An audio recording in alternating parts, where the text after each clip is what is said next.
Are you running the meeting, John? Huh? Are you running the meeting? No, I'm gonna just take attendance and so on, and then All I'll right. call Michael to take over. All right, this is the budget meeting. This is May 19, 2016. I have Councilor DeFlorio.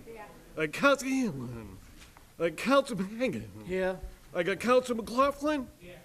I got Councilor McKinnon. Here. And I have Councilor Napolitano. Here. We have 6 members present. We do have a quorum. Will the audience please stand and join us in pledge allegiance to the flag?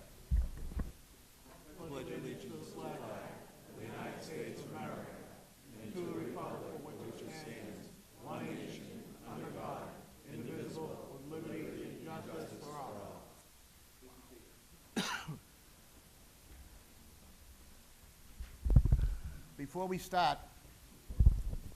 we start our meeting, I'd like to announce that we are all in violation of the city fire laws.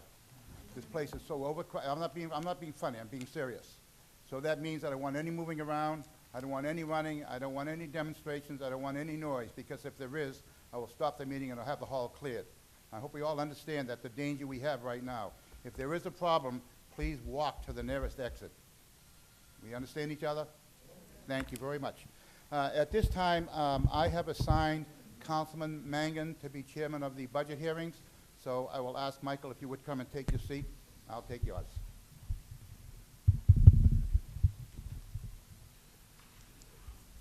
Yes. Yeah, I have him number here, right? Mikey. Yeah, all right. Give me your number, make sure. Give me your Just for the record also, too, Council Simonelli's here. Thank you, President Hanlon. I just have a notice to read.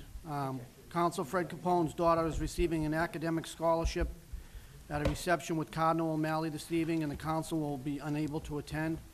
And Councilor Della Sola and DePiero are on vacation and unfortunately will be unable to attend.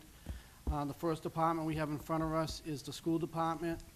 For the record, we have Mr. Forestier, Mr. Obremski, and Dr. Stella. Thank you for joining us, and I don't know if you have a presentation or anything. Whenever you're ready, you can start, and we can It's go all- page by page if you'd like. Okay. The first page is the table of contents, the budget summary page. Correct. Next page is the school budget as a whole.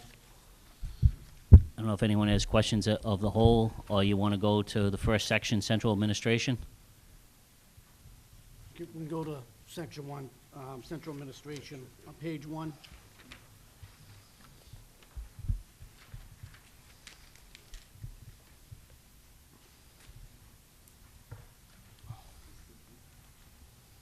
See, we have any questions from the council?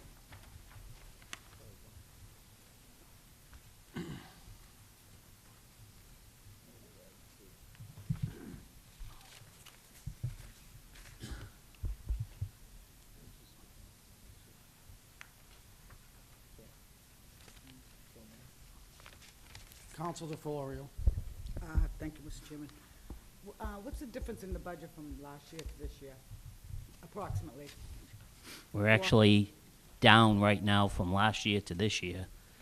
1.8 million. So- 1.8 million, So you're down, yes. and that's my question. So this that's in the red, you're going down? Can I ask you why? Well, the main reason why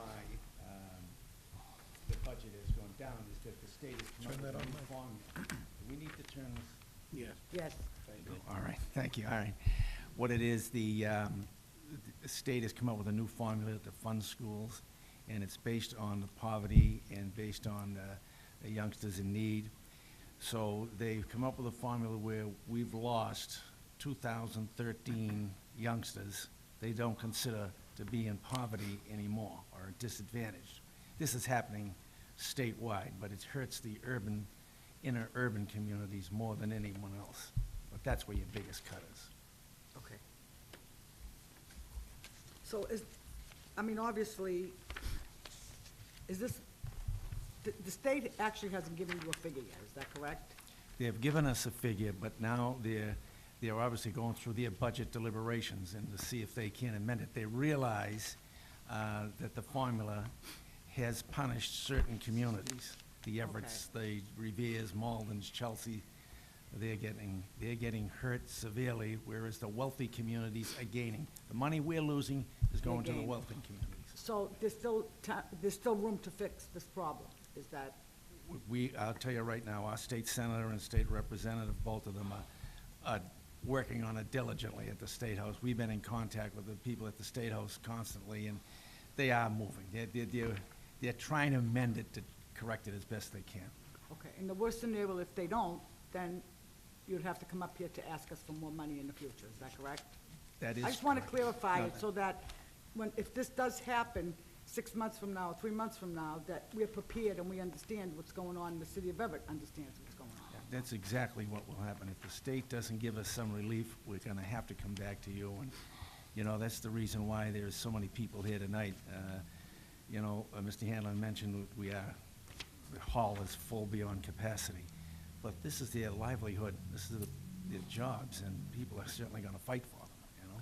Well, I don't blame them, because I certainly don't want to see anybody get laid off, and I don't want to see our children suffer. So I just want to be prepared for the worst, and hopefully it turns out to be the best. But That's thank what you. we're hoping, and I'm gonna tell you, everybody I've talked to has been positive about it, and, I expect some relief from the state.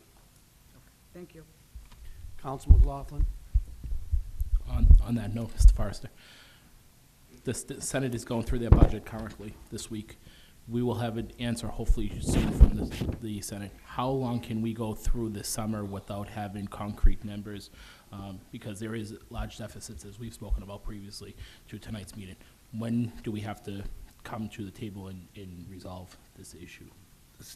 The state legislature they'll finalize their budget by sometime in July. They have to by law. So, if we find out in July where we are, then obviously we'll come back, talk to the mayor, and see what we have to do from there. But, now, normally they would try and complete their budget process by June 30th. That hasn't happened for the last few years. This year's even worse. So you know it's gonna drag into July. It absolutely is going to drag into July. And my question is, do you guys have enough time to do what you'll need to do at that point? Because you'll get hopefully some state aid, but you're probably going to have some sort of a deficit, even with the state aid on top of it. Will you have enough time come July to be able to rectify this issue to get teachers back to work in time? We will, once that happens and between us, we're able to settle on some final budget number. Yeah, then, 'cause obviously we know everybody that's in place. So once we get the word we can do it, then we'll be able to call people back. We'll be able to open school fine. But, again, the big thing with us is knowing, the earlier we know, the better we can prepare. It's as simple as that. Absolutely, and there's only a handful of cities in the state, after talking to the senator, that has been affected negatively by this formula change by, unfortunately, the governor's change of school aid. We're the 5th largest cut in the state. Correct. So that's obviously. 352 cities and towns, and we're the 5th largest cut. Right, exactly. And that's what why we're facing. I believe we'll be back here to talk about this issue come this summer, unfortunately, but thank you. Thank you. Counsel Hanlon. Thank you, Mr. Chairman. As Councilor said earlier, that this is a new format of the budget, and it's something that I don't understand in the way it's working out, and I need to ask you first. I'm going to ask you on one page, but it's throughout the whole thing, and I don't really want to get into minor details. Just tell me what I'm doing right or wrong. I'm looking at the first page where it says the 2016 budget was, and just going to take one department, that's on one section, that's the Central Administration Personnel Services. It says $2,479,926. And then it says proposed budget is $2,417,101. But when I get to the Central Administration breakdown per page, there's a column in here that says FY 2116 estimated total. That's $2,717,231, and that's quite higher than the appropriation of $2,479,000. And can you explain to me why that's like that? And why you're not using that as the figure that you're comparing it to for what you spend in 2016 as to what you feel like getting, what you want to get in 2017? Well, what happens to us is that, obviously, the state has already given us a number to work with, so that we have made reductions in the budget. But second of all, that column that you're looking at, the estimated total, Obviously, what happens in our business, it changes. Like, for example, we've added 100 students in the last 3 months. So that means, and that, of course, happens to us all along. So that means we're bringing on more teachers, opening more rooms, et cetera, et cetera. That's why you see that estimated total be larger than what we asked for. But then we shift money from other areas to do that. And Mr. Hanlon, in that section, when you get to the third page in that section, you will see a reduction in the number of personnel that are presently working, that will be working next year. So to balance the budget and make the numbers work after we did the chargebacks. I didn't go into that page at Yeah. all. I'm just talking about those 2 pages. I know somehow it makes sense to you folks, Yeah. you know? I want to know how it makes sense to me, that's all, Right. you know? Because the whole budget is like this, and I want to know why. That's my only Yeah. questions, you know? Just to make a balance, we can't have all the people that are working in the budget next year until we figure out what the state is actually doing.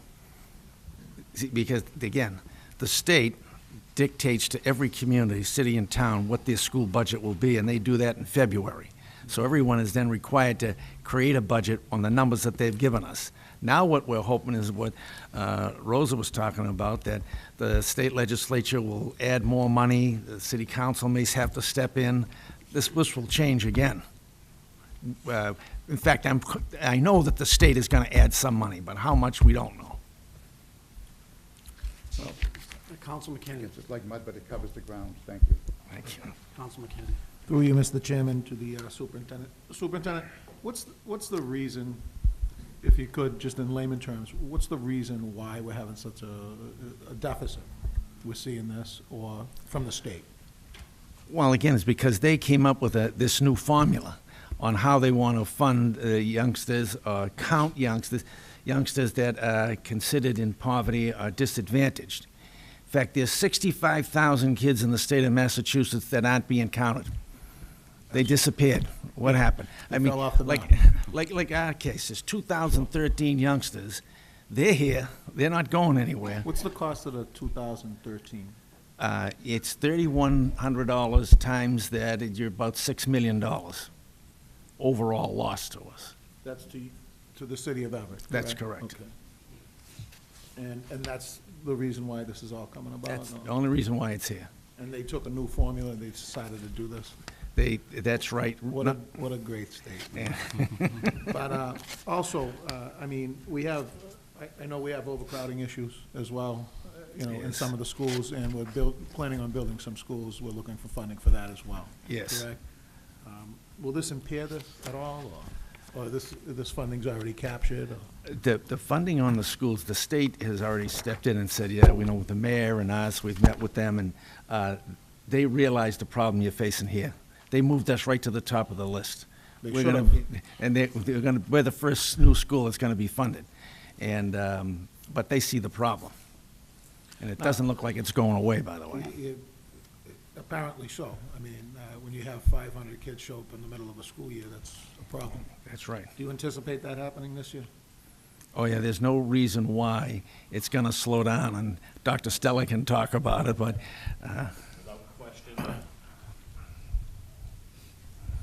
Without question, our enrollment continues to increase. We were a little under, we were somewhere south of 7,200. Recently, we've climbed to 73. We're hovering right now daily about 7,320 kids. It literally changes daily. So what are we anticipating that it could change to this I year? anticipate that we're going to have a very active parent information center throughout the summer. You're gonna have I to, do. just to It figure is, out it what's is going open on every with it. single day. Do you anticipate any more hiring of teachers with that overflow of children, or? see, that's what's gonna happen. We should probably end up with 7,500 youngsters come next fall. But that's why we're here. Sure. I mean, we need teachers. We have 650 teachers right That's why now. we're all here. Yeah, that's right. We got you. And they're here, hey, listen, their parents are here, it's their youngsters, and, our classrooms are crowded as it is. We can't get that new school built fast enough. Absolutely. Now, we're gonna be building a new school, grade school, correct? K to 8, And yes. then we're gonna be doing an extension to the high school, In correct? addition to the high school, yes. How many children will that hold up in the high school, if you don't mind me asking? When we get the addition, Yes. Well, we gotta build it for another 1,000 youngsters. At least. At Correct? least, yeah. Thank you. You're welcome. Okay, seeing no more questions, and I'd just like to, Just a question, Counselor Dr. Hanlon, go Stella. ahead. I know we got a darn good school system, and you're telling me that we had 100 people in the last 3 months, and I can believe that. What's the attraction, besides us being the best school in the system in the state? I think the attraction is, it has everything to do with the people sitting behind me. I think the other attraction is, we have new modern school buildings, we have up-to-date technology, we have no user fees for anything, and we have, and aside from the school, we have attractive costs for housing here. Apartments are still far less than they are in Cambridge and Somerville, and as people are moved out of the urban proper, here is their first suburb. That's us. Okay. I know what you're saying, but you know, and I understand what you're saying, but someone new coming into the city doesn't know what they have behind you. Oh, I You know, Here's what I they think do that know. they- Here's what they do know, the young families. First of all, you got a city that's on the move, and a move in the right direction. Also, again, for an urban community, we're only one of 3 in the Commonwealth of Massachusetts where all our schools are level 1 or 2 as a result of the work that these people do. So you're looking for a place to live, you get affordable rent, you get schools that are at the top. And I'll tell you another thing, I've been around a long, long time, as everybody here knows. It's the first time that I've ever seen a city council, a mayor, a state delegation, a school committee work together the way they are. And look at the results we're getting. I mean, again, for a school system, 85% of our students are free and reduced lunch, 58% languages. 58 language, their first language. Language is not English, and here you are, level 1 and 2 schools. That's why they're coming. And if I might add one thing, and I know it was true of my family and probably of many families here, they're not alone. A cousin, a brother, a sister, a mother and father, an aunt or uncle have moved here previously, and there's part of the attraction. There are family members here. When you said the magic word, you said city council, so I guess that's got to be. But I'm going to tell you something, and I don't mean it to be funny. It's a serious thing. You know, both of us have been around a long time, and we know the wars that went on. And, you know, again, you have a mayor that's working with you people in the city council itself, accepting the school committee and our requests and the way you have, makes all the difference in the world. It's just like we had that little night up at the Powell Inn a couple of weeks ago, to see the money you people put into that school to get it up to par with the other schools in the community. People see that. They like it. That's what it amounts to. Thank you, thank you. Yeah. very much. Thank you, Counsel McKinnon? Through you, Mr. Chairman, to the superintendent. I truly believe our delegation is going to work very hard to get this I do too. money. Yeah. And whatever money they do not get, you're more than welcome to come back, because I see the results. You can see the people here now tonight that want to come back and actually keep teaching and doing their jobs and making our city better, and that's the only way you can do it. So I think, you know, I want to say kudos to you and your administration and all these teachers, because we attended, I think it was graduation night last June. That's And correct. I think that we all walked off there, well, after 500 people got their graduation certificates, going on to colleges and stuff like that. It just says something. It does. It does. Plus, we got pretty good sports programs in the city, so. Just That's- want to that's a inform you plus. that our baseball team just won the Greater Boston League. They defeated Medford yesterday. They were Somerville on Monday and Medford on Wednesday, and so now we're Greater Boston League champs in baseball also. So we're doing all right thing, We're I doing guess. all right, We got a yeah. couple of sports, and then we got an awesome, the band program as well. Oh, yeah. So, Oh, yeah. Mr. culinary O'Brien's program. right there. Yeah, Oh, yeah. I see him, I know who he is. He's saying, hey, you better say something about the band over there, so I did. Yeah. Thank you, Counsel. From the chair to you, Mr. Forrester and Mr. Bernstein, and Dr. Stella. In your running through the numbers and so forth, I know you've talked with the senator and the state rep and the mayor about possibly what you're looking to get back. Can you give us an idea of the worst-case scenario and the best-case scenario in terms of, like, say, whatever, sometime in the summer you have to come back to us looking for an additional funding and so forth in city government? Can you give us like a ballpark of, you know, if what you think's gonna happen, or if it doesn't happen, whether it's 3 million, or 4 million, or $1 million, any idea? You know, I'm hoping that the state will come in with probably $1 million, $1.5 million to $2 million. They'll be in that category, I hope. And then we'll be back to see the mayor first, I guess, and then to you people for probably another $1 million, but that we can talk about. Because my concern is certainly, as you said, we have the best and brightest behind you, and, you know, I don't want to see one person lose their job. I mean, I'm just speaking for myself, but I'm sure my colleagues agree. I don't want to see one person, you know, whether an aide or a brand-new teacher coming into the system. Like I said, I'm against anybody losing their job, but, so all I can say is, you know, for myself, and I'm sure my colleagues would agree with me, that, you know, when the time does come, like I said, whatever, you know, whatever you can do, you'll have my, you know, you'll have my support, like I said, because I hope you bring everybody back. I don't want to see one person lose their job. So. Listen, we appreciate that, and thank you very much. And when you talk about making the cuts, I hired everybody that's in the school department right now, over 1,000 employees. I hired them all. And when you have to let them go, it's not an easy thing. Right, exactly. You Like I know. said, I know we haven't been in this situation in a while, but like, and hopefully Yeah. we won't be back here, but certainly. Let's you know, hope so. It's a little tough situation we're going through, but I know we'll persevere, and I'm sure we'll, at some point, we'll be able to find the funding one way or another to make sure we get everybody back. So like I said, you have my support. Going forward. Thank you.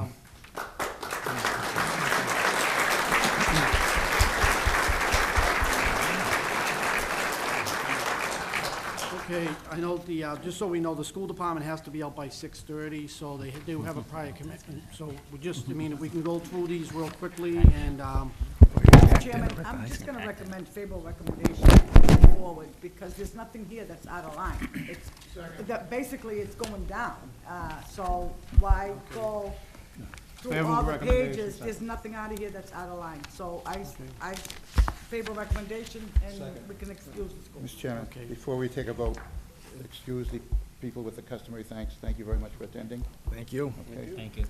Thank you. Okay, now, motion is in order. Refer it to the budget as a whole. okay, we refer to the budget as a whole. All in favor? Aye. All is opposed? Thank you for appearing in front of us, and everybody else, good luck. Thank you very much. Thank you.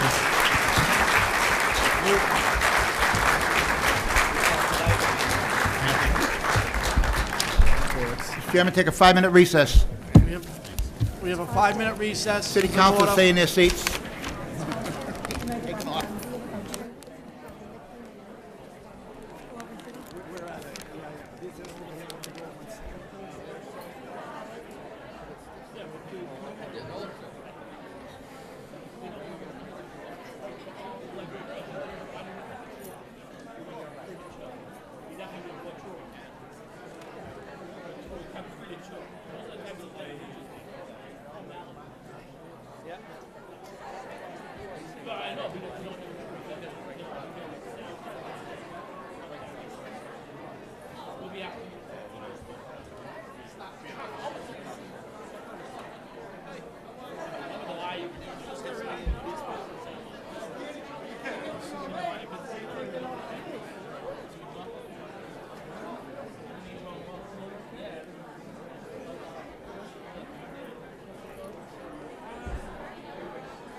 I guess I'll go through your budget.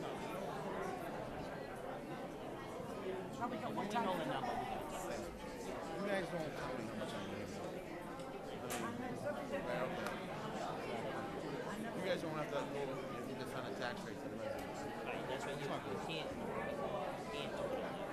We'll talk, once we know the number, once we know the number. All right, $300,000 budget, my ball players.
Yes, sir.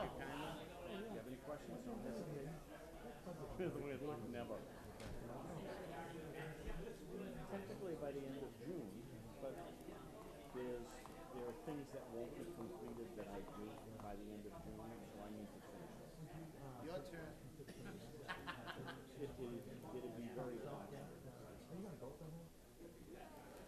Yeah, I'm gonna see if I can get my wife to go down to Florida for a couple of weeks. No, absolutely not. This is my hometown. All right, okay. Next meeting is after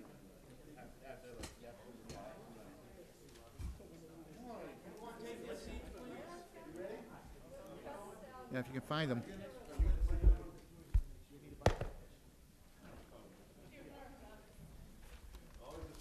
For the record, we have Mayor Di Maria, Mr. Demus in front of us, the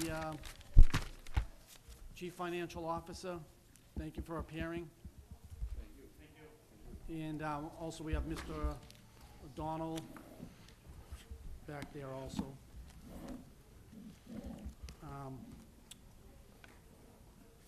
We'll start out right away.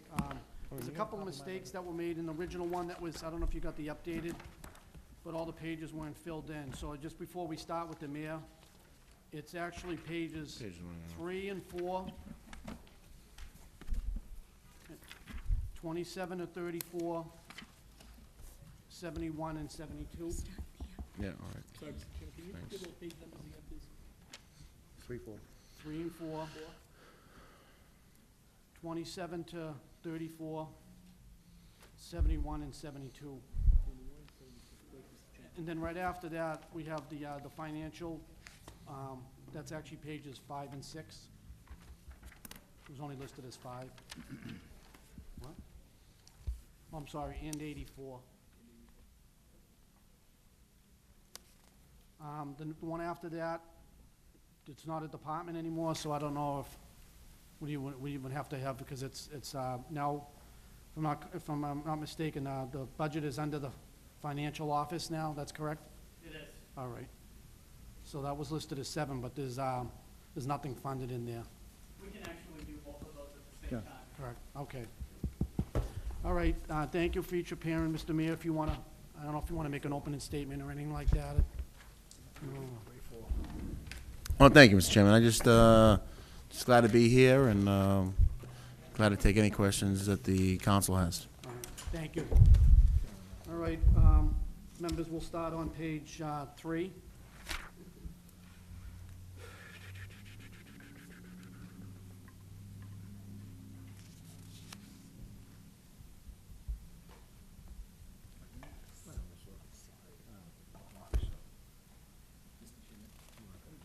Council McLaughlin?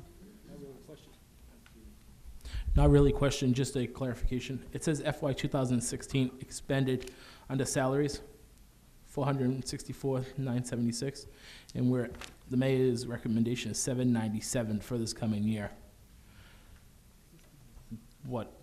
Did we merge something together, Mr. News, or? We did not. If you actually turn to page 4, you can go through and see the detail as to the total amount being requested for the significant increase in that line item is the addition of 2 additional positions that were not budgeted as part of the fiscal 16 budget. Which are what? A policy director and a grant writer. Council also, too, just remember, the 16 expended was back a few months ago, so that's not up to date, so it's actually, a little, certainly higher than that, but that's, as the time when they had to present this, I believe it was probably March or something, so that's the most accurate up until the date when they had to, present these Again, not that I'm numbers. questioning, but we currently have a policy director, right? Oh, I know that, I'm just saying. We do, but she was never budgeted for last year. Okay.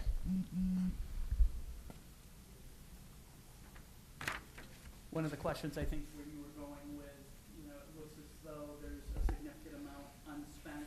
I went through and I analyzed those salary accounts, and based on a number of turnover in the mayor's budget with various positions, he's looking to turn back approximately $61,000 in fiscal 16 versus the budget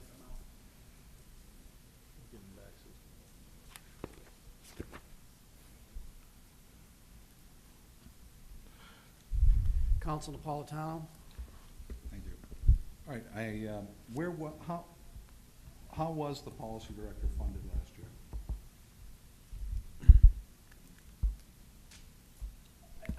We had positions in the budget that were unfunded, that were unfilled, excuse me. So the money was then shifted to fund that position? Correct. All right, thank you. You're welcome. Counsel Hanlon? Just looking at the marketing and business, that went from $0 to $100,000. Just give me an idea of what that's all about, the $100,000. More PR for the community, trying to bring investors into the community,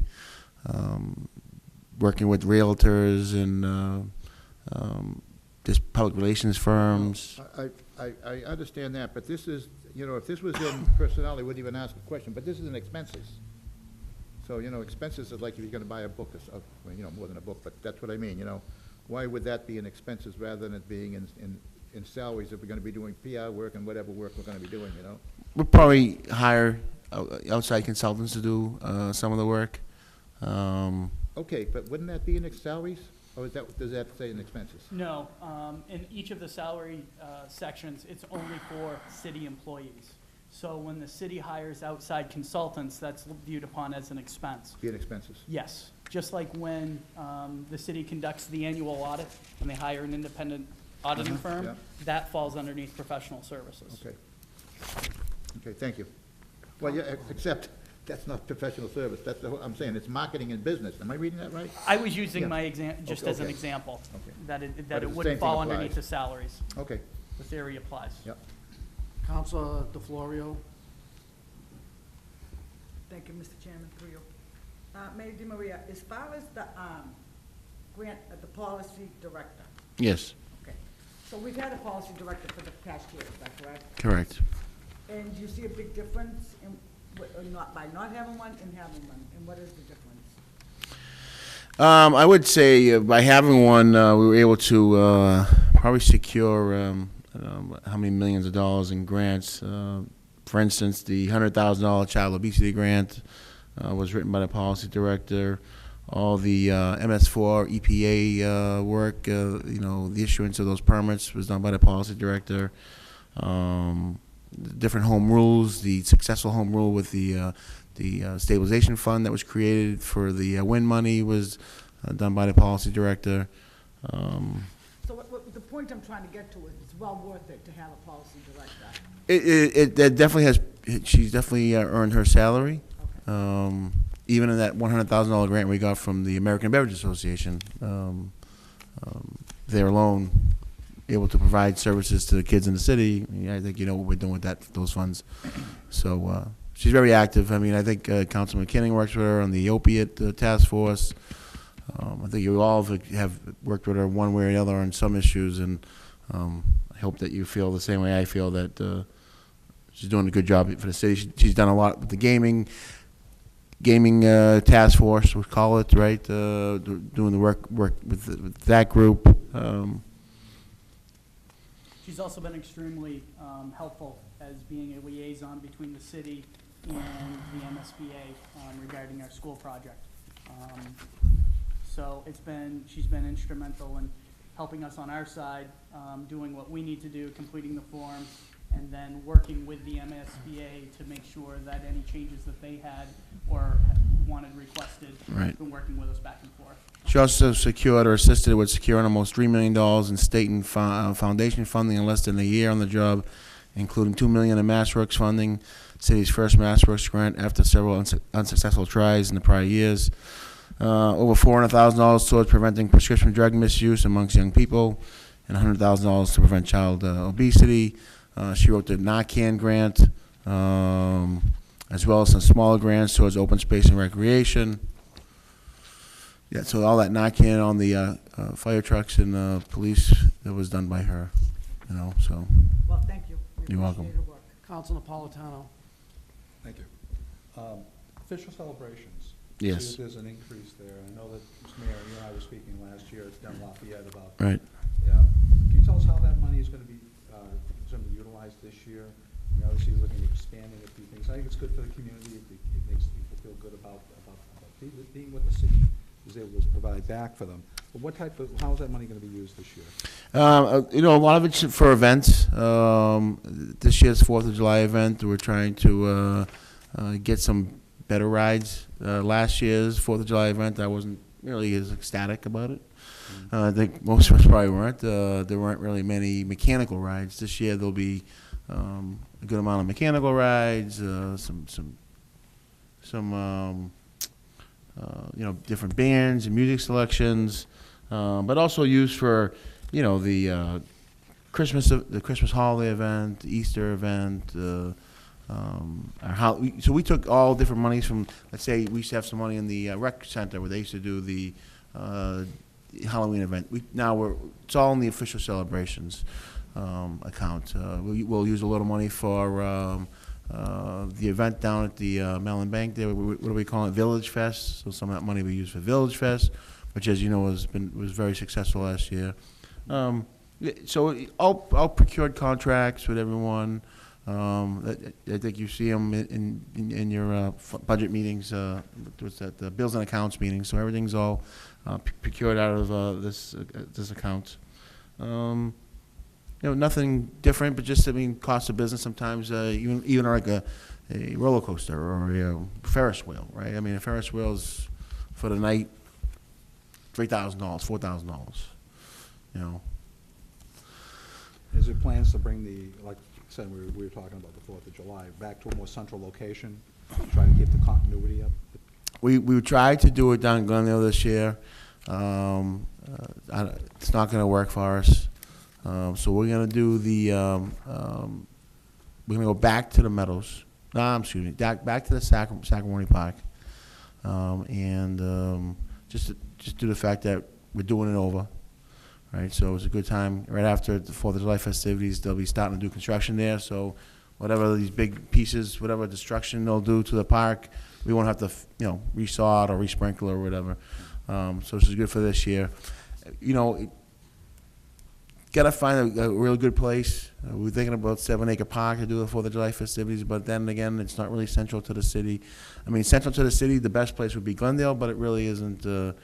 Really kind of shuts down the city when we do it there also. So we're going to do a good job of making sure we highlight where the event is going to be, you know, with posters throughout the community, working with a lot of, trying to get a lot of, Ashley Costa down at ECTV is really heading it up and trying to get a lot of different businesses involved this year. And we got some good musical acts that we're trying to sign up right now to, you know, get the stage and get them on the stage and so forth. So to answer your question, down at SAC, I don't know if it's central, but we can use the parking down by Mellon Bank, the parking lot there, and I know Night Shift Brewery's excited, so people can go over there if they want, enjoy themselves there also. So could be a night, you know, we are trying to create an entertainment venue down there. I don't want to mix alcohol with the 4th of July festivities, but if people want to wander off and go over to the Night Shift after it's over, or the gin distillery or whatever, I guess they can.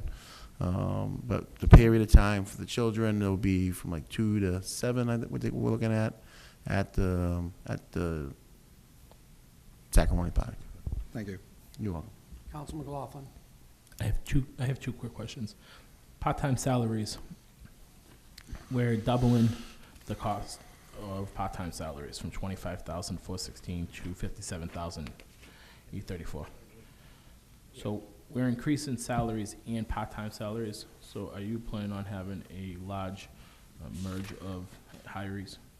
No, that's we didn't no new positions, not that I'm aware of.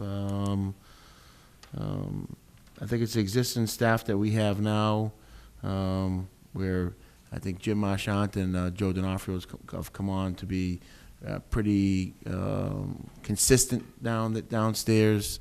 We'll call them the greeters, I guess, but they do a lot more than just greeting. Where Joanne and Gerline have kind of assumed that role of working more with the multicultural groups in the community.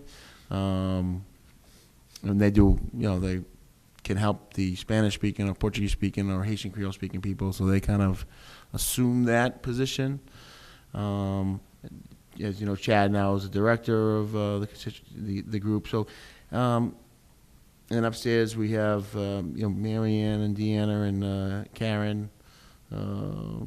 So I think the two positions were probably Joe and Jim. And the follow-up on that, Mr. Mayor, is it says 2016, not we, because I wasn't here, but the city council appropriated $18,900 for part-time salaries, but expended $25,416. So we expended more than what was budgeted for. So do we move that out of the line item to backfill, to come to that? Yes, there's actually a surplus in the salary line item based upon some staffing changes and some positions that were not immediately filled. A lot of that, the needs were actually filled out of the part-time salaries, so there will be a reallocation between those two line items, which is why I explained we're looking at approximately $61,000 net out of the mayor's budget, salary budgets to be returned. All set, Counselor, or do you have another question? I believe that I'm all set, I think. I think I understand. The numbers are not matching to me, but that's okay. We can have a discussion about it later on. I'm not gonna pick on the small things. On to page 4. Those are the individual salaries. Anybody has any questions? Excuse me. Counsel McLaughlin. Mr. Mayor, or Eric, we're gonna have a policy director and a grant writer. Correct. But most of what you just described the policy director is doing is grant writing. She's secured all this money that you just told us about. So is there really a need for both, plus our state delegation who is bringing money into our community on a regular basis through Senator DiDomenico and Representative McGonigal, which are sort of like the policy directors of the city, because they're at the State House working on it every day. So do we really need both positions? Great question. But why can't the policy director do that? Basically, Right. The grant research and writing is time intensive, and there are no shortcuts. There are numerous large funding opportunities that the city should pursue in the near future, such as Economic Development Assistance Fund and flood hazard mitigation funding, which will require a considerable amount of dedicated time. We need to increase our staff capacity to increase our chances of success and aggressively pursue opportunities that are a good fit. The grant writer will work under the direction of the policy director to maximize success. As you can see, I'm reading this off our talking points, and she could do probably a lot better job than I am, where this is her forte, policy and grant writing, and I think this is something we were kind of not good at getting in the city, but we missed a lot of opportunities, like even the MMA or MAPC or U.S. Conference of Mayors, all these organizations that we're part of for years, and actually the cities, and we weren't really applying for grants through these. This year I was down in D.C. accepting a grant for the Wellness Center through the American Beverage Association, but it was done by, the policy director, who really, great that she did it, but it really should have been the grant writer that applying for the grant, where the policy director has so many other things going on in the community. Grant writer, what else they can do? They can work with other city departments as needed to train them on basic grant writing. Right now, Mozzie does a lot of that, and it takes a lot of time. These grant writers are really skilled. Not to say Mozzie's not; she does a wonderful job. So they can pursue some opportunities to do prospect research, so that the city does not miss out on opportunities. I'm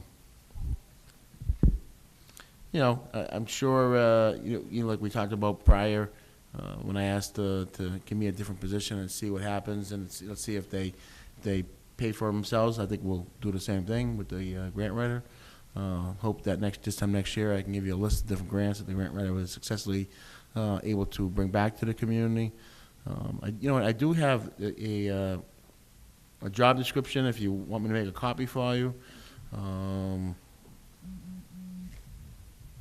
But other than that, The only thing I just wanted to add, having been involved with working with grant writers in the past, is yes, the city underneath the policy director has done a great job and a significant improvement over what the city has experienced in receiving grants in the past. We'd like to do more. We'd like to improve what we've already set as a foundation during fiscal 16. The grant writer is more of a nuts and bolts, going through, doing the research, completing the forms, whereas that work would be overseen by the policy director. The policy director would also be doing research as well, trying to seek out new granting opportunities. But again, we're also finding that that position is also doing a lot of liaison with our legislative partners and increasing the communication between the city and our department heads with the legislature, both on a federal and state level. Okay, in all due respect, what the mayor described as the policy director's role sounds to me exactly like the grant writer's role. And I think we're demising, and I don't want to get into personal feelings, but I think we're demising the role of our state senator and state representative who both live here in the city of Everett and fight every day to bring grant dollars back to our community. I think we're demising the fact that they have relationships with everybody here in City Hall, right? Senator DiDomenico, Representative McGonigal, they walk the halls of City Hall. Everybody knows them. It's not, you know, they both start here in these council chambers. It's not individuals that are from outside the community. To hire somebody to gain relationships with Senator DiDomenico and Representative McGonigal, I can't justify supporting. I wasn't listening if that's what was said, but this person will not be establishing relationships with Senator DiDomenico or Representative McGonigal.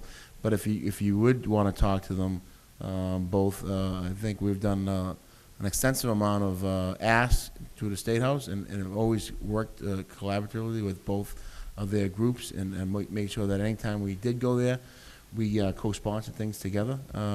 If it was MassWorks money, if it was MS4 money, if it was any grant that was available in the state. What's happening with the policy director is that there's not enough time in the day for her to do both. A grant writer, usually a grant writer, you pay them about $10,000 per grant. And I could do that. We could just ship that out and just start hiring contracted grant writers and just do it through the budget, and you could cut that, and it would be unfortunate, but at least now we have a person full-time doing it.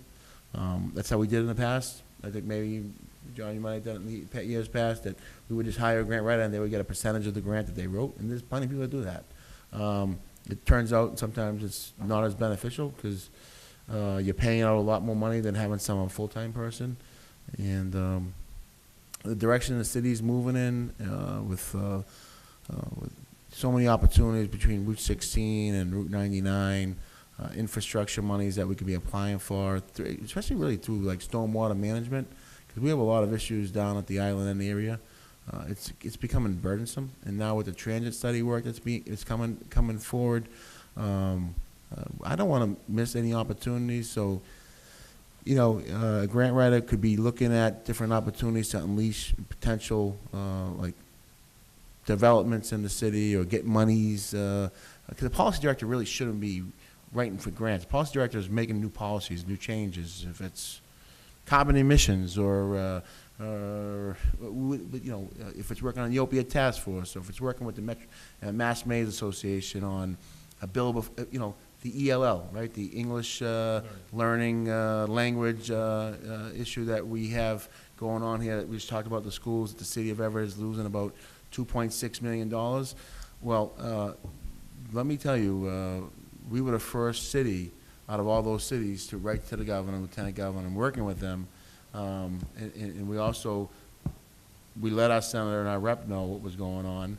And we worked, Catherine's been working with both Sal and Joe on making sure, and we're in with the Superintendent's Association, but we were the first community to actually send a letter to the governor and to the lieutenant governor. We had a conversation with him. She set up a call with the lieutenant governor last week. We let her know our issues. They're well aware of that whole issue and hope to get that money funded back into the city of Everett. So that's kind of what the policy director really should be doing, where the grant writer should be writing grants, right? Writing grants for our park grant or a Gateway City grant, which this, you know, the park grant we got down for Glendale Park, that was done by a grant writer, you know. So not to say we didn't write a park grant this year, because we probably did. I don't know if we wrote a Gateway City grant, but there's a lot of opportunities that sometimes we don't have the resources to get accomplished. So to say they'd be doing the same things, a policy director and a grant writer, I think are two totally different people. Would want you to call me back on the carpet next year and see what my grant writer performed for the city and what the policy director did for the city. But Mr. Mayor, and again, I'm sorry to continue to belabor this issue, but That's all right. the way it makes it almost seem like we don't have a force at the State House fighting for our. No, that's, And no our one, senator is vice chairman of Ways and Means for the Senate. We- Joe is a very respected member of the House of Representatives. We have a great relationship with the Speaker. You know, they're almost being demised, in my opinion, by both of these individuals. I would say that And both I know the you speak s- to the senator and the representative, Mr. Mayor, on a regular Did- basis, yeah. almost daily, if not, you know. So I'm not really sure that we're really giving them. I would talk to both the senator and representative and ask them what they think of Catherine, and ask them what they think of a grant writer and why a grant writer would be taking the job of a state senator or a representative is not going to write a grant for you. You know, if there's a grant opportunity available, if it's being put out by Secretary of Transportation or any one of the secretariats or any one of any agency, they're not going to write a grant for that. They'll write a support letter for the grant, which we always ask them to do. And then if the money's if it's state monies, they'll definitely lobby for us, like they always do. A senator and a rep always lobby for us. And if it's a federal grant, they'll still lobby for us, the state senator and the state rep, but also our federal delegation will lobby for us. But they won't write that grant. They won't write that MS4 grant for us. They won't. You know, we have that Beecham Street culvert issue, right? They're not going to write the grant for us. There's EPA dollars that we can go after. Someone has to take that package and really go through it, and it's not a two-pager. They ask you basically, for your firstborn child. So that's and we could hire through anywhere in this budget, right? Find the monies to just hire someone to write a grant for every grant we needed, but we'd rather have that person accountable, working with us. And I listen. I mean, I know how passionate you are about the center. I know you're very close to him. I think we all are here. Running unopposed. It basically shows you that the city is united behind him. So this has nothing to do with our senator. We have a great relationship with his staff. Better these days than we've had in a long, long time. That's something that I've tried to mold here in the city, with working with the city council president and the members of the delegation and the schools and the superintendent. We have a lot of good stuff happening here in the community. Absolutely. And that transit study is going to This be. conversation was nothing against Catherine and her position. No, I think she's a phenomenal individual that's been added to the city. It was just about the grant writing. I don't want to get that confused. That I have no other than positives to say about Catherine and her role. Thank you, Mr. Mayor. Thank you. Council McKinnon. Through you, Mr. Chair, thank you very much. Well, I see the value in this. I see the value in this position. The reason being is because we've utilized her already for certain grants that she's already come through for. So I understand that there's a need for it. And what I'd like to say is maybe a statement on it is that we're coming into new times now to where we're growing. So we're going to have to look for different avenues of grant funding, whether it be state or federal. I think state and federal delegation do a great job, but why not have another set of eyes looking for more funding out there if it's a savings to us? You mentioned some of the grants that she had put in already. What was the total amount that she basically saved the city by putting in for those grants? You named a couple. Over $3 million from just on this one sheet that I'm looking at, and not even And how much are we asking for a grant writer? 65,000. So it's 65,000 compared to 3 million. Okay. Thank you, Council. Thank you. Nothing else? I'm sorry, Council Napolitano. Thank you. I mean, I agree with Councilman McKinnon. I think that the value is definitely there with both positions. I was a little confused by what the conversation that was going before. Neither of these people are lobbyists, right? No. They're out there looking for Grant opportunities. Okay, I'm wondering if maybe my colleague was confusing that with, do we still have outside vendors that lobby on behalf of the city at the State House? We do, we have an O'Neill and Associates, right? Okay, so I think that's probably what my colleague might have been referring to, because I don't see either of these positions as lobbyist positions. You know, so I'm not, it's not, that topic's not on this page, so I'm not gonna go into that. All right. I just wanted to get clarification from just my own mind, because it Thank you, didn't Counsel. sound like we were on the right direction on that. Thank you. Thank you. Page 27 is next. Page 27, Counsel Hanlon. Mr. Chairman, through you to His Honor the Mayor, pages 27 through 34 and 71, 72, these are all commissions and committees and so on and so forth. I had spoken to you quite some time ago about the status of the people on these committees and of the risks that they were taking for being on these committees. And the first one was our licensing, for instance, you know, I mean, we just licensed a very large place down in the Gateway Mall. You know, we have several liquor stores, large liquor stores in Everett, that, you know, could possibly be saying, hey, you're taking business away from me, and I'm gonna sue. So based on that, I'm saying that, you know, we're giving these people, you know, $100 a month to come and sit on a committee and to make these kind of decisions. And for them to get that paltry salary, so sorry to say that, I'm amazed. I thought you would at least bring that up to like $500 a month, because these guys are really putting their house on the line, their family on the line, and everything else for being on these committees. And not only the licensing committee, but what about the Board of Appeals? What about the? So on page 3, that we already passed, the reserve fund on the bottom, the $20,000, Oh, don't tell me I stepped on my own mouth, did I? no, it's all right. I mean, it didn't spell it out for you, no one asked. What and page? On page 3, Oh, it says special purposes. Page 3, special purposes, $20,000. okay. We're gonna do it, because you and I spoke, and Yeah. we're gonna do a full assessment of all the boards and commissions and compare them to other communities. Okay. Because, you know, I don't know, maybe some of the city council members here, and I'm just looking at John, actually, 20 years ago, maybe yourself, you know, years ago, was when a board or commission member, it was that you would give them it was like the yearly taxes on an average single-family property.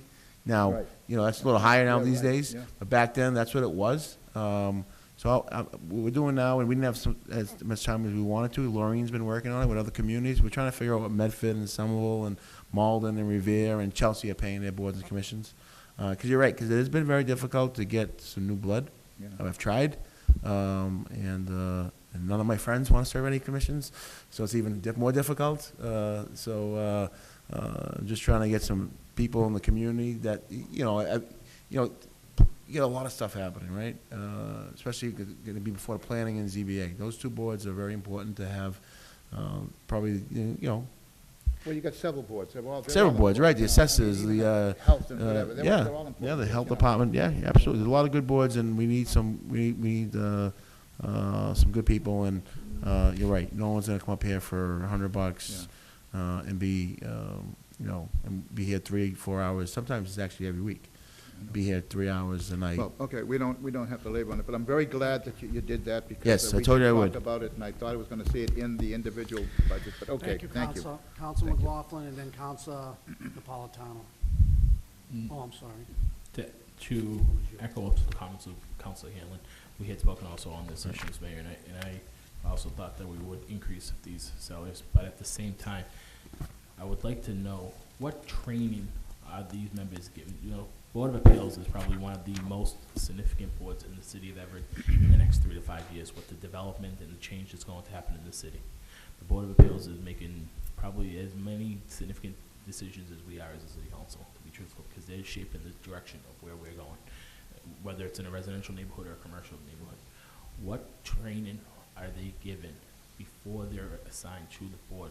Because most of them aren't building inspectors. Most of them are, you know, your average blue-collar worker that's going to work every day and trying to come up here and try to enhance their community and better their community. Are they given a 40-hour training course? Are they given any sort of, I know like Mr. Soper goes to the Board of Appeals meetings and he tries to give them direction and give them advice, but is there any specific courses that they're taking to? Excuse me. I don't believe there are. And if anyone has any information other than that, We're actually in the process of setting something up with a law firm as far as looking into providing training to various boards and commissions. So we're actually in the process of taking a look at that.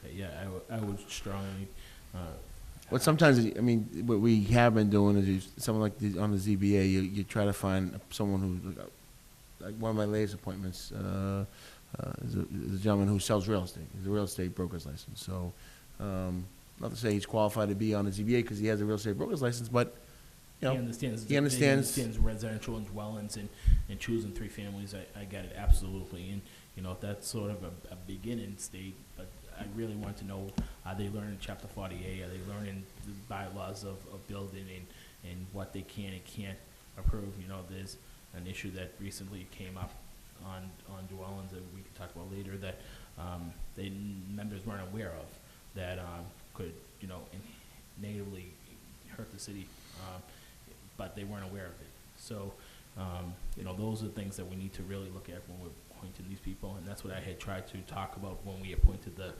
list of 49 individuals, was not what their qualifications are, because they're all good people, they're all here to do the right thing, but what do they know? What do they need to know for their position? Yeah, And great point. that was really where I was going when I talked about it back when you would put the 49 members before us. Thanks, Mayor. You're welcome. Counsel DeFlorio? Thank you, Mr. Chairman. Most of these boards, I mean, they have an agenda just like us, is that correct? Correct. They get their agenda at home, so if they really have concerns or questions, we do have attorneys and we do have the building department that can answer those questions for them. And I know a lot of them do their homework, and I think, I've said this for years, that's a disgrace what they're getting paid. I mean, $100, my grandson asked for $100 today for an ice cream. So, I mean, we have to understand that this is 2016, and sometimes we have to bite the bullet, and I understand the taxpayers are concerned, and it's not because we're not concerned about the taxpayers, Right. but they also have to understand that these people do a lot of work. Right, and if you And put a even if you're qualified giving them- person in place, I mean, they if you can give actually $200 a benefit month, tax that's not a advantage. salary. They're paying, you know, they're taking time out of their busy schedules with their families, gas money, going back and forth, going to see the properties.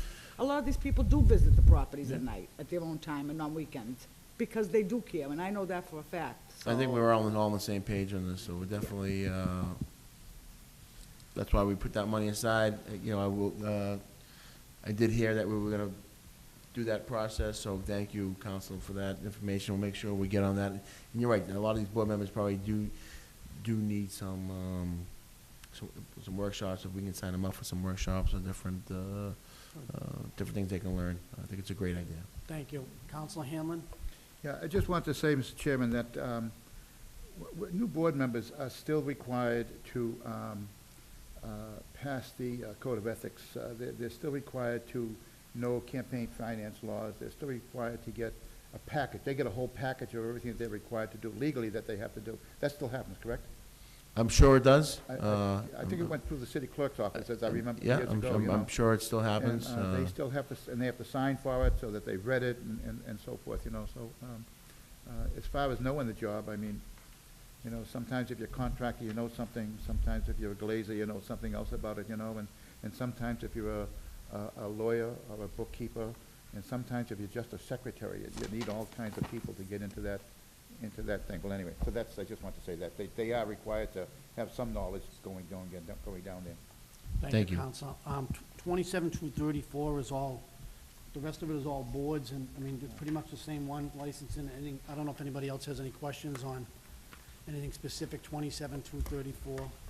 I don't have any questions, if we can excuse with the customary things. Second We motion. have, Oh, no, we have a few more pages, 71 and 72. And 84. And 84, Oh, yeah. excuse me.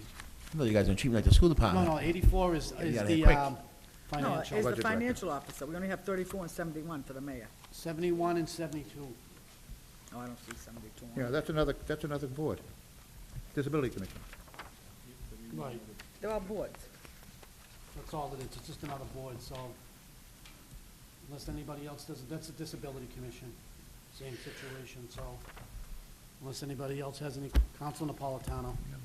Yes, I'm sorry, Mr. Mayor, I just need to go back to a question, only because I was clarifying something I thought for Council McLaughlin, but of that, going back to the question about lobbyists, Yes. where is that funded?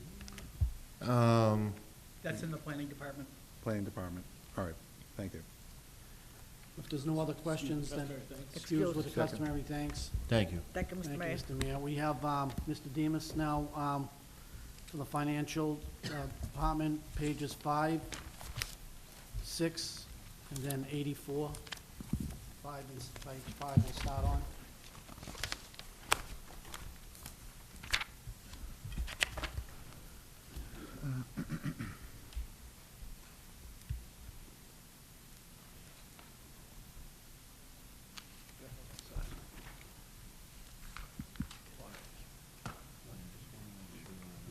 Just so everybody knows, again, just to clarify this, you'll see the increase in the salaries because the budget department is now, Maureen Hurley's department is now under the financial, so that's why you'll see the increase in some of the adjustments there on the individual breakdowns of the salaries. So that's why the big, some of her departments, well, her department's been merged in with financial services, offices of the city auditor. Counselor Hanlon. Thank you, Mr. Chairman. Through you to our city auditor. The position of DPW business manager, that is, let me get my line on here, right? That's 72,618 amount of money, and it says 3, that they're moving into the auditor's budget, okay? And was this in the law department before? This 77,000? No. The person was. We have the business manager, the DPW business manager used to be, that position was funded in DPW. That position has now been filled by our former assistant city solicitor, Okay. contracts attorney. And so she's still funded out of the solicitor's office 20% and 80% out of my office. Okay, so,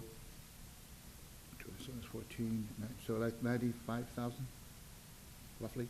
Yes. Something like Yes. that, okay. Because I was kind of thinking that was kind of a low salary, you know, to give to someone. And she is an attorney, right? Yes, She's a she lawyer? is. She's a Okay. contracts attorney. Okay, okay, that was my question. Thank you. Thank you. Counselor. Anything else on page 5 or 6? Counselor DeFlorio? Is there a reason why she's being moved from one office to another? I mean, it's only the salary line item, but. Sure, because that position now reports directly to me. The work that the business manager does down at DPW is all financial related. So that position, she acts as my liaison with city services, DPW, and the water sewer departments.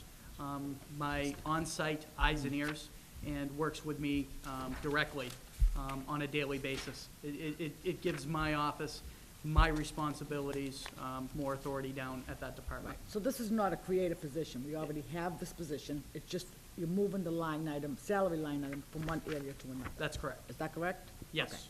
Okay. Thank you. Counselor McKinnon? Are we gonna be backfilling her position anywhere? I mean, did she come in from outside or she was in-house? She was in-house. So she was in-house, are we gonna be backfilling her position or no? Okay, so it's just, that's gonna be down there and that's how it's gonna be funded? Yes. Thank you. Okay. Seeing anything else? Seeing none, page 84. Mr. Chairman, could we go to page Oh. 7, I guess it is? 7, you're taking 7, aren't you? Sorry, the Okay, go ahead, Mr. budget director will be with you now. Neal. Yes. Okay, so, Yes. That's why you see under the Department Office of Budgeting, there are all zeros. okay. No, I see the budget director, and I'm just looking at the, and I know she's present here, and I don't want to really talk this about her being here, but I got to ask her. That's 72,000, is that her salary? Yes, it is. Okay, I'm looking at page, what was it, page 7, and it looked like you had budgeted 114,000. Is that for more than one person in the budget office for 2016? It was. Oh, that was for more than one person? That was a combination of the budget director and the assistant. The assistant's position went unfunded during fiscal 16. It's Okay. currently, not unfunded, it's vacant. There's been a lot of turnover in the finance office, and actually, the budget director's really the only person that was there last year out of the office that's there this year. Okay. We have a need there. One of the reasons of putting the budget director directly into this department is that position that we're going to be filling, that's currently vacant, will be shared between the two of us. Okay, question answered. Page 84. Anybody? Any questions?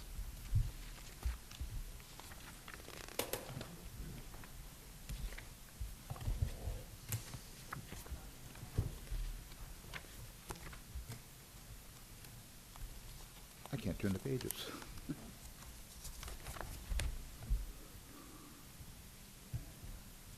Okay. It falls under his,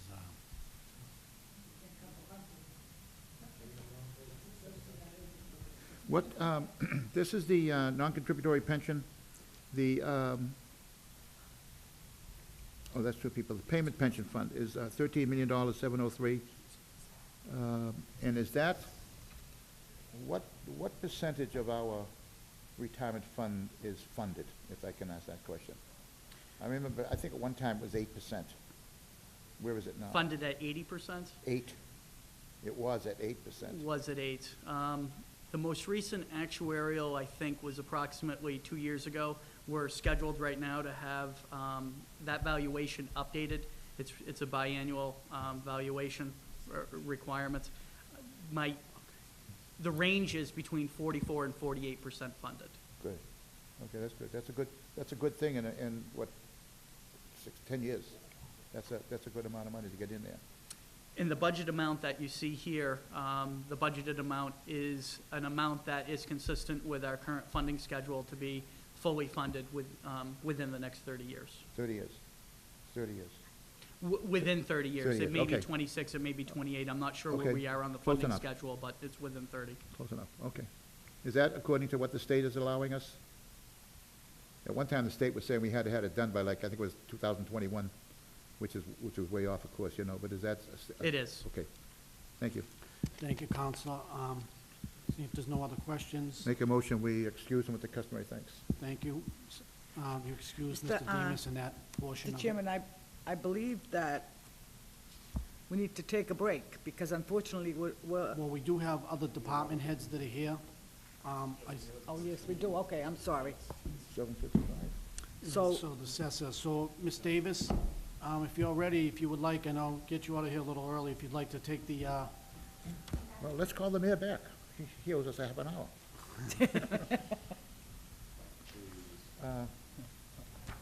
There's no one else gonna be here. so I we are think- running ahead of schedule, so I don't know. no, they're not, it's not, see, they're going, We're going by the times. they're but going if by there- the time. If anybody, I don't know, if there's anybody that can contact them to let them know one way ahead of schedule, so the sooner they get in here, the sooner we can actually get them out.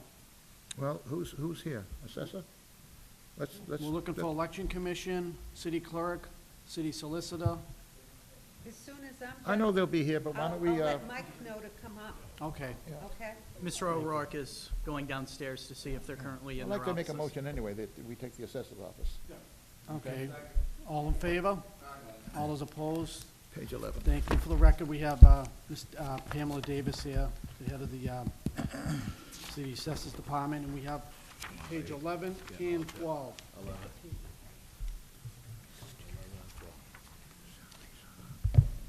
Turn this book to 11 and 12. And come back.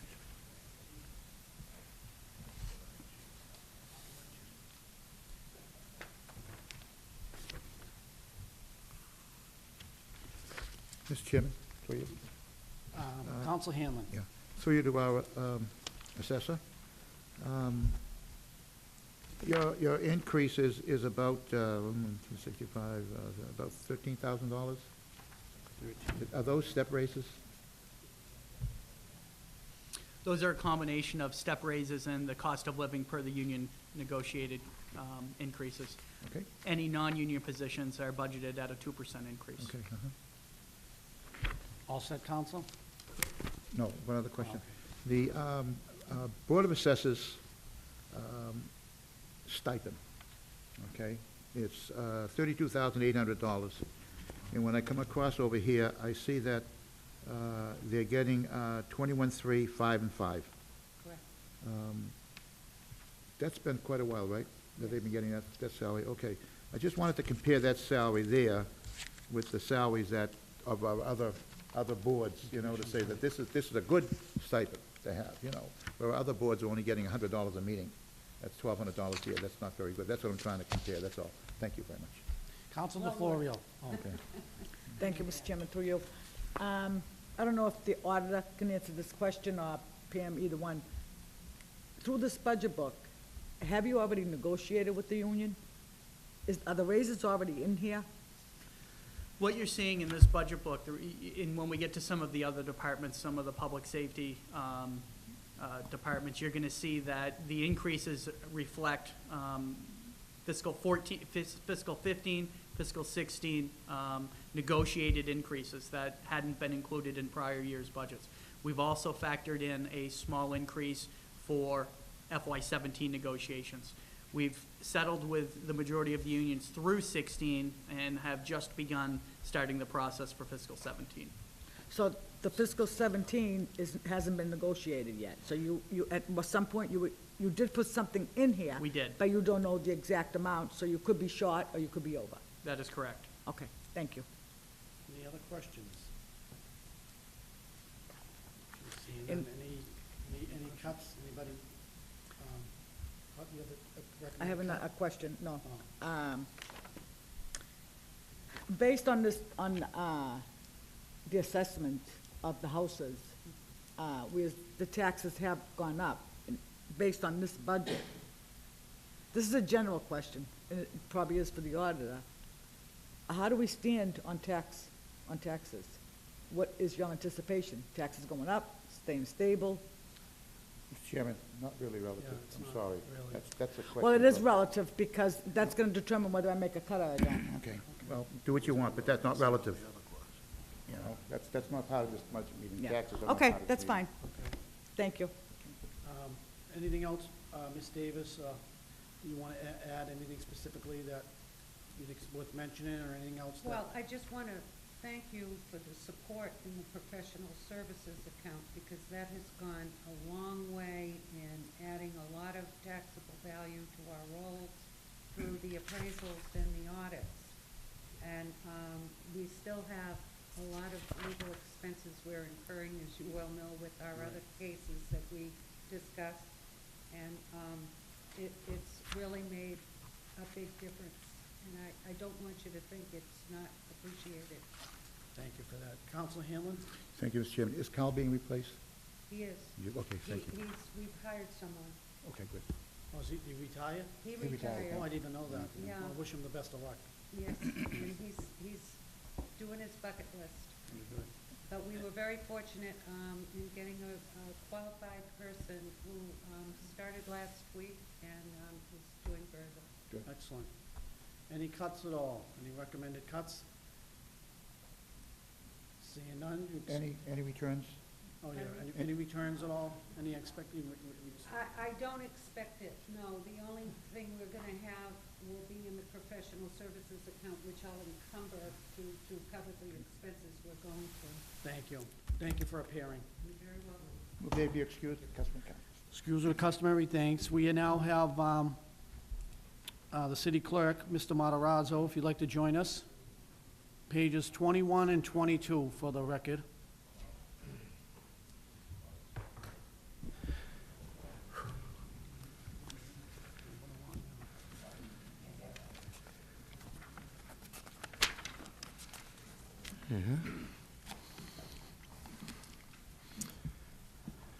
This is page 22. Yep.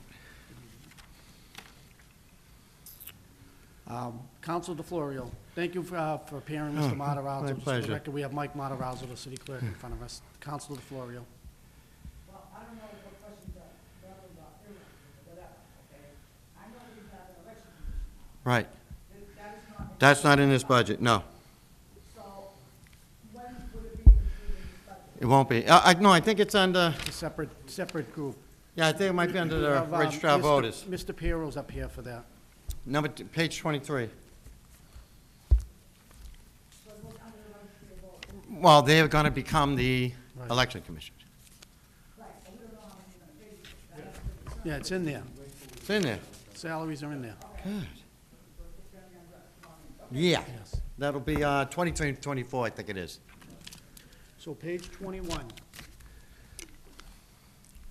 Any questions on page 21? All right, go ahead, Counsel DeFlorio. Salaries have gone up from 279 to 310.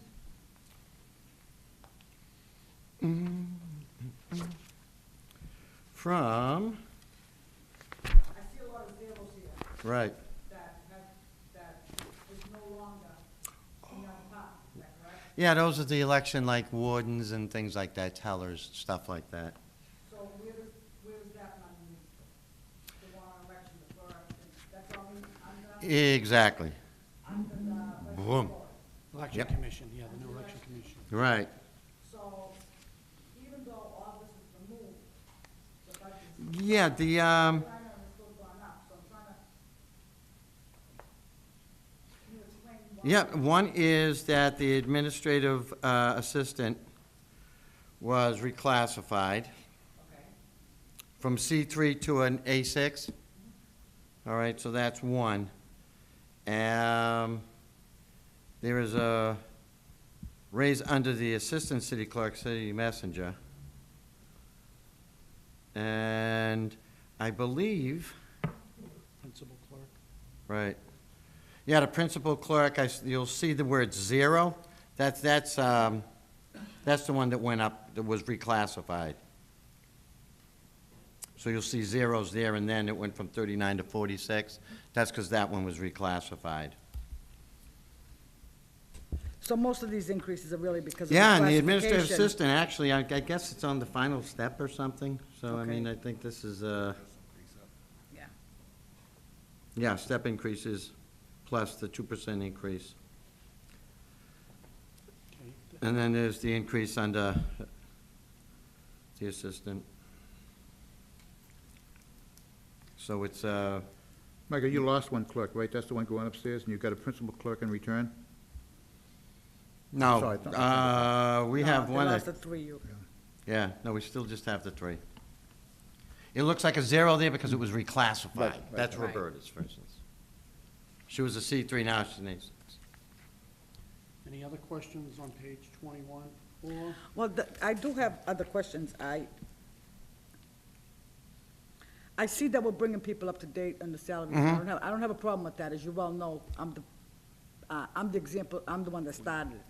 But I don't see your increase in here of what you should be getting. Right, What, based on the study that we had done. right. Originally, there was one Originally, in we were there. supposed to take 10 last year and 8 this year. I don't Right. see that No. happening. No,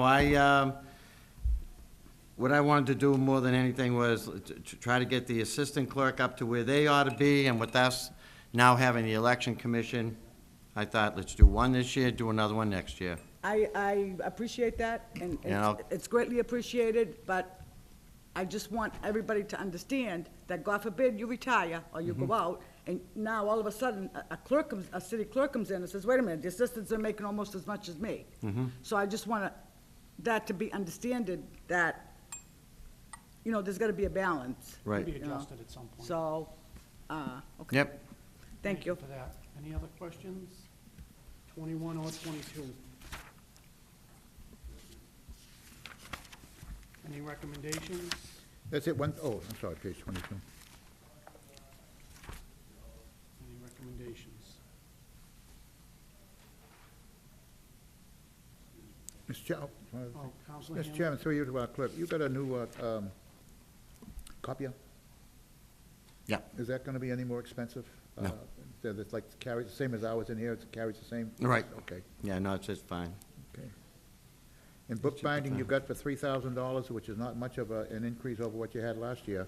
Right, we found that if we do it takes them, as you know, it takes them a significant amount of time to do them. Right. And they're out of your possession during that time, so you kind of freak out a little, because, you know. You still have a call to them, though. Right, Okay. yeah, and you gotta drive over and get things. So, we've actually gone away from doing the birth and death books. I know that was the big priority. Yeah. At first was the birth and death books, rebinding them. But the city council records, those books were, we kinda got away from rebinding the death and the vital record books and going more towards the city council books because they're in terrible condition. And, as you know, every time you pick one up, we call them the Agent Orange books. You end up with orange hands. It's where the leather is starting to wear. Decay. And those books, I mean, we've got to keep those forever. So I want to rebind those first, and then we'll go back to the vital records. Plus, the state keeps changing the size of the vital record. I know. So we don't know what's coming up. So we're going to do the city council books over first, the Board of Aldermen and Common Council books, and try to get those all done and prepared for the future, you know.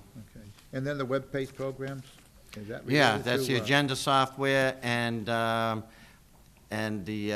one I really like is the codification of the ordinances. They're all online now, they're searchable, and in fact, you can go to other communities on that same website and everything. So all our ordinances are on there, and when we pass one, we send it to the company, boom, they fit it right into where it goes, so we'll always be up to date, no more worrying about our ordinances up to date. They're all online, and the company takes care of everything for us. Okay, and one other question too, and that's on page 22. Mm-hmm. We have the assistant city clerk as the assistant city clerk, city messenger. Uh-huh. Shouldn't he also be the court hearings officer? No, because that's just something that either he goes or I go. I've actually gone in the past, too. Right, so. So, Well, it's not an funny, I official, think someone should know that you guys now go to court, right. you know, and that's not in here. So I think somewhere along the line, it should be identified that the city clerk's office Right. now have to appear in court to Right. defend whatever they have to do, you know, it's not like the police department. We give out a ticket, automobile license. we Door-to-door give them a fine, Gotta go solicitation. to court. Someone's gotta go to court, so that's this office. If it's a violation of the ordinances, we end up going to court. Okay, all right. Thank you for that. And there's a recommendation, excuse with a customary thanks. Thank you, Mr. Matarazzo, Thank for you. appearing. Oh, Any you know- cuts? you No know, cuts? oh. Nothing? No recommendations for cuts? No, Mr. Chairman, but I just want to point out that we went by the budget office, and Laureen is sitting out there, but Laureen, we've discussed her budget, haven't we? With the Yeah, auditor? she's I know, in- she's just there for help. Yeah, there was a mistake the way it was put on this because the department no longer exists. Yeah, I don't have a check mark against your name, I just put it down. Council McKinnon? Yeah, I mean, what we want to do is, because the auditor's sitting here, if we have generalized questions on anything, we need to get them answered so that we can get comfortable if we're going to be doing any cuts. So I would ask if we could do that for the next couple of times that we're up here anyway. Just like, if there's a generalized question or something to that effect, if we needed it answered, or, you Well, know. that's fine, but, yeah, that's, Okay. and he can answer at any Sure, time. so- But basically with the. how I just they- wanted to know how you Yeah. were rolling with it, so. Yes, and so how it, like I said, and just so everybody knows it and people are watching at home, the people that are here tonight in these departments come in front of us, we ask them the questions, and then that's why I asked if we want to make recommended cuts. Okay, if people don't want to make recommended cuts, at the end of the budget, anybody has, when we final discussion and conclusion, anyone has the right to cut anything they want, but to target a certain department that time, we've already been there and done that. So that's what the idea is, coming up in front of us tonight and having, so if anyone has any concerns. That's why you answered my question Okay. thoroughly. Reason being is because if we do have questions and they're not answered tonight, we can cut it at the ending of the budget. Yes. As well. So Yes. they need to be either answered in front of them tonight, or we'll do it at the end of the At budget. the very, very end, you can certainly ask, but what I always I recommend would have everybody is- appear again Right, before. like I said, oh, yeah, no, the auditor will be throughout this, but the idea is to bring up a department head, and then to keep bringing them up and bringing them up is, at the end of the day, certainly, if, as example, Councilor Hanlon decides between now and the end of the budget that he wants to cut $500,000 out of the budget as a whole, he certainly has a right to do that. Sure. But to sit there and then tell the city clerk after we already left that, you know, I want to cut $100,000 out of your budget, I think is disingenuous. This is the time to cut. Absolutely. When you have the department head in And front what of it you. would, Mr. Council Chairman, Napolitano. actually, I had the floor. Oh, I'm sorry still, I Yeah, apologize. what I'm saying is, if we have any type of question going towards these individuals, we should be allowed to ask that tonight. Correct. Reason being is if we're not, and we're, you know, not allowed to ask that question, we may come back and cut it another day. Right, exactly, that's what I Okay. mean, absolutely, like I said, and, you know, I'll give you as much time as possible, but the idea is to formulate what you want questions are, and then to make recommended cuts or not. But like I said, then, as I said, down the line, to say to somebody, you know, that I don't recommend any cuts, and then say, you know, 2 weeks later, well, I recommend a cut when the person's not here to defend.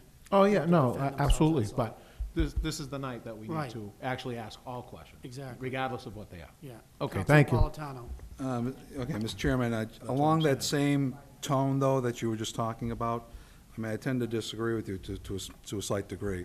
I mean, I agree with you that the department heads are here, that's the time to ask the questions. But let's be real for a minute. We just got these books Monday night. The budget process is gonna be over the next 2 weeks. Correct. Questions we can't think of tonight are gonna come up between now and then. We may need them. And, you know, we're gonna always, as the city council, and it always has, I've been doing this 20 years, we're gonna reserve the right to ask those questions again toward the end of this and make recommendations for cuts. Because we may see things a certain way today, but this time next week, we may have a whole different perspective on it due to other research going through this, okay? I'm assuming that none of us are just taking these at the end of the meeting, throw them in the trunk, and then pull them out for the next meeting.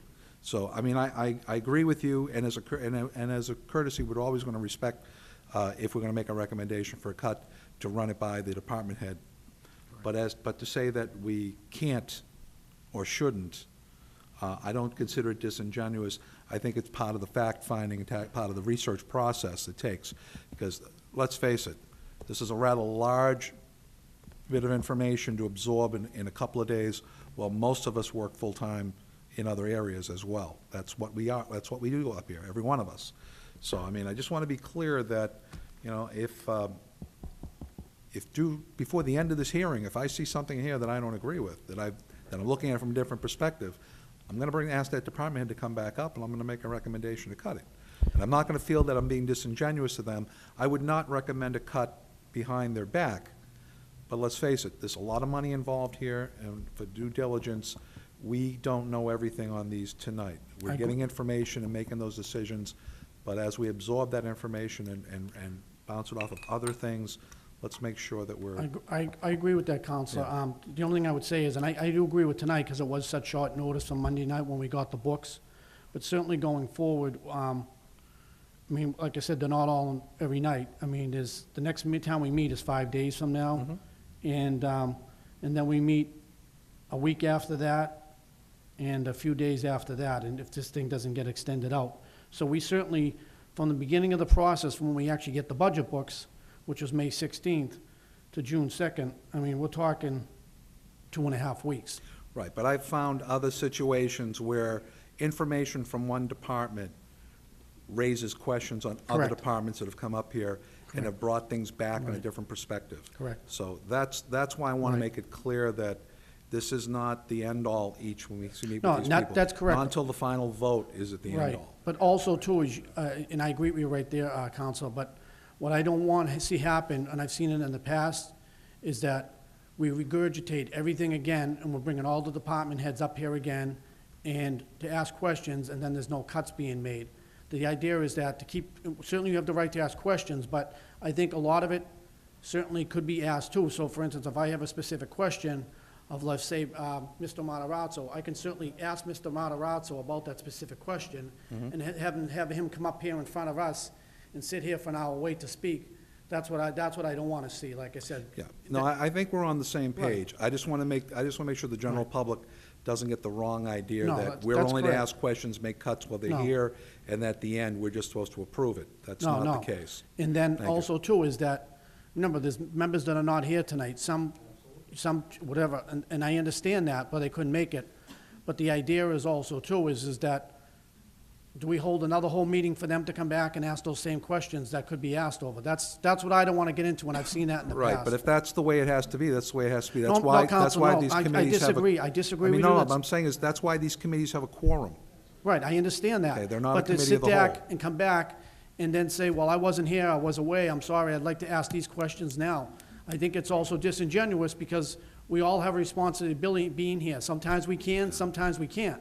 And the fact is that what I'm not gonna do is have people come back a week or 2 weeks from now and say, well, geez, you know, I really wanted to ask the auditor this, or I wanted to ask the city clerk this, and I wasn't here. What I want to do is get into the whole regurgitating. Okay. Council McKinnon. You're running the meeting, and Thank- that's fine. I Yeah, don't tha- question thank- that. Thank you, Mr. Chairman. There's views of how it should go, and Right. you're running the meeting, so we just wanted clarification. That's what I was looking for. That's fine. Clarification, and what we wanted to say is, I mean, they could come back and they could say, we want 500,000 cut at the end of the meeting. Doesn't have to be where, Right, why, or exactly, how. absolutely. It's just, it gets cut. Exactly. And then we vote on it from there, so. Correct. All right. Thank you. That's all. Thank you for that clarification.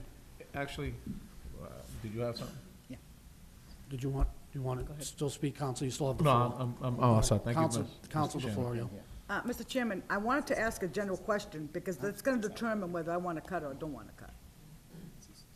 The tax money is gonna determine if this budget needs to be cut or doesn't need to be cut. Okay. The auditor's here, and my question was very simple, and I've asked it every yeah. year Mr. for the Chairman. last 10 years. Wait, You know, just to continue on the meeting, Mr. Chair, that's not her job to discuss taxes. That's the Board of Assessors and the chairman. They're the ones that talk about that stuff, not her. She works in the office. That's not her responsibility. You shouldn't put her in the middle to ask I her asked those the kinds of auditor, questions. Chief Financial Officer. I asked the Chief Financial Officer, that's asked the his auditor. job. all right, to wait. give me a No cross budget debate, no and let cross me know debate. how Councilors, much- please. Okay, Through the chair. through No the counsel- chair, it's up to the Chief Financial Officer to tell me, based on this budget, if the taxes are gonna go up. Yeah, but you asking the auditor. You asked the assessor that question. I asked the Chief Financial Officer, the auditor, he's right there. All right, folks, all right, we have, we want to continue to move this on. Maureen, if you could please come. Sorry for the delay.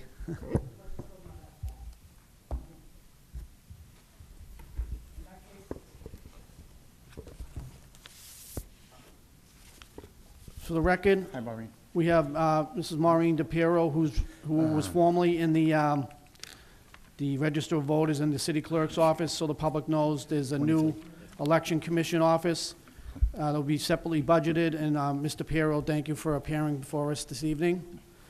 We have pages 23 and 24.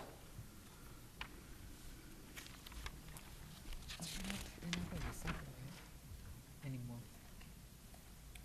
No. They're not gonna actually be separate anymore. They're all going on to one budget. Excuse me, can you repeat that? They're not going to be separate. They're going to be on one budget now. When you say one budget? One account. So Right, but under the election commission, correct? Right. All right, so what I was saying before is yourself and a few other people were through the city clerk's office? No, we were on the Register of Voters.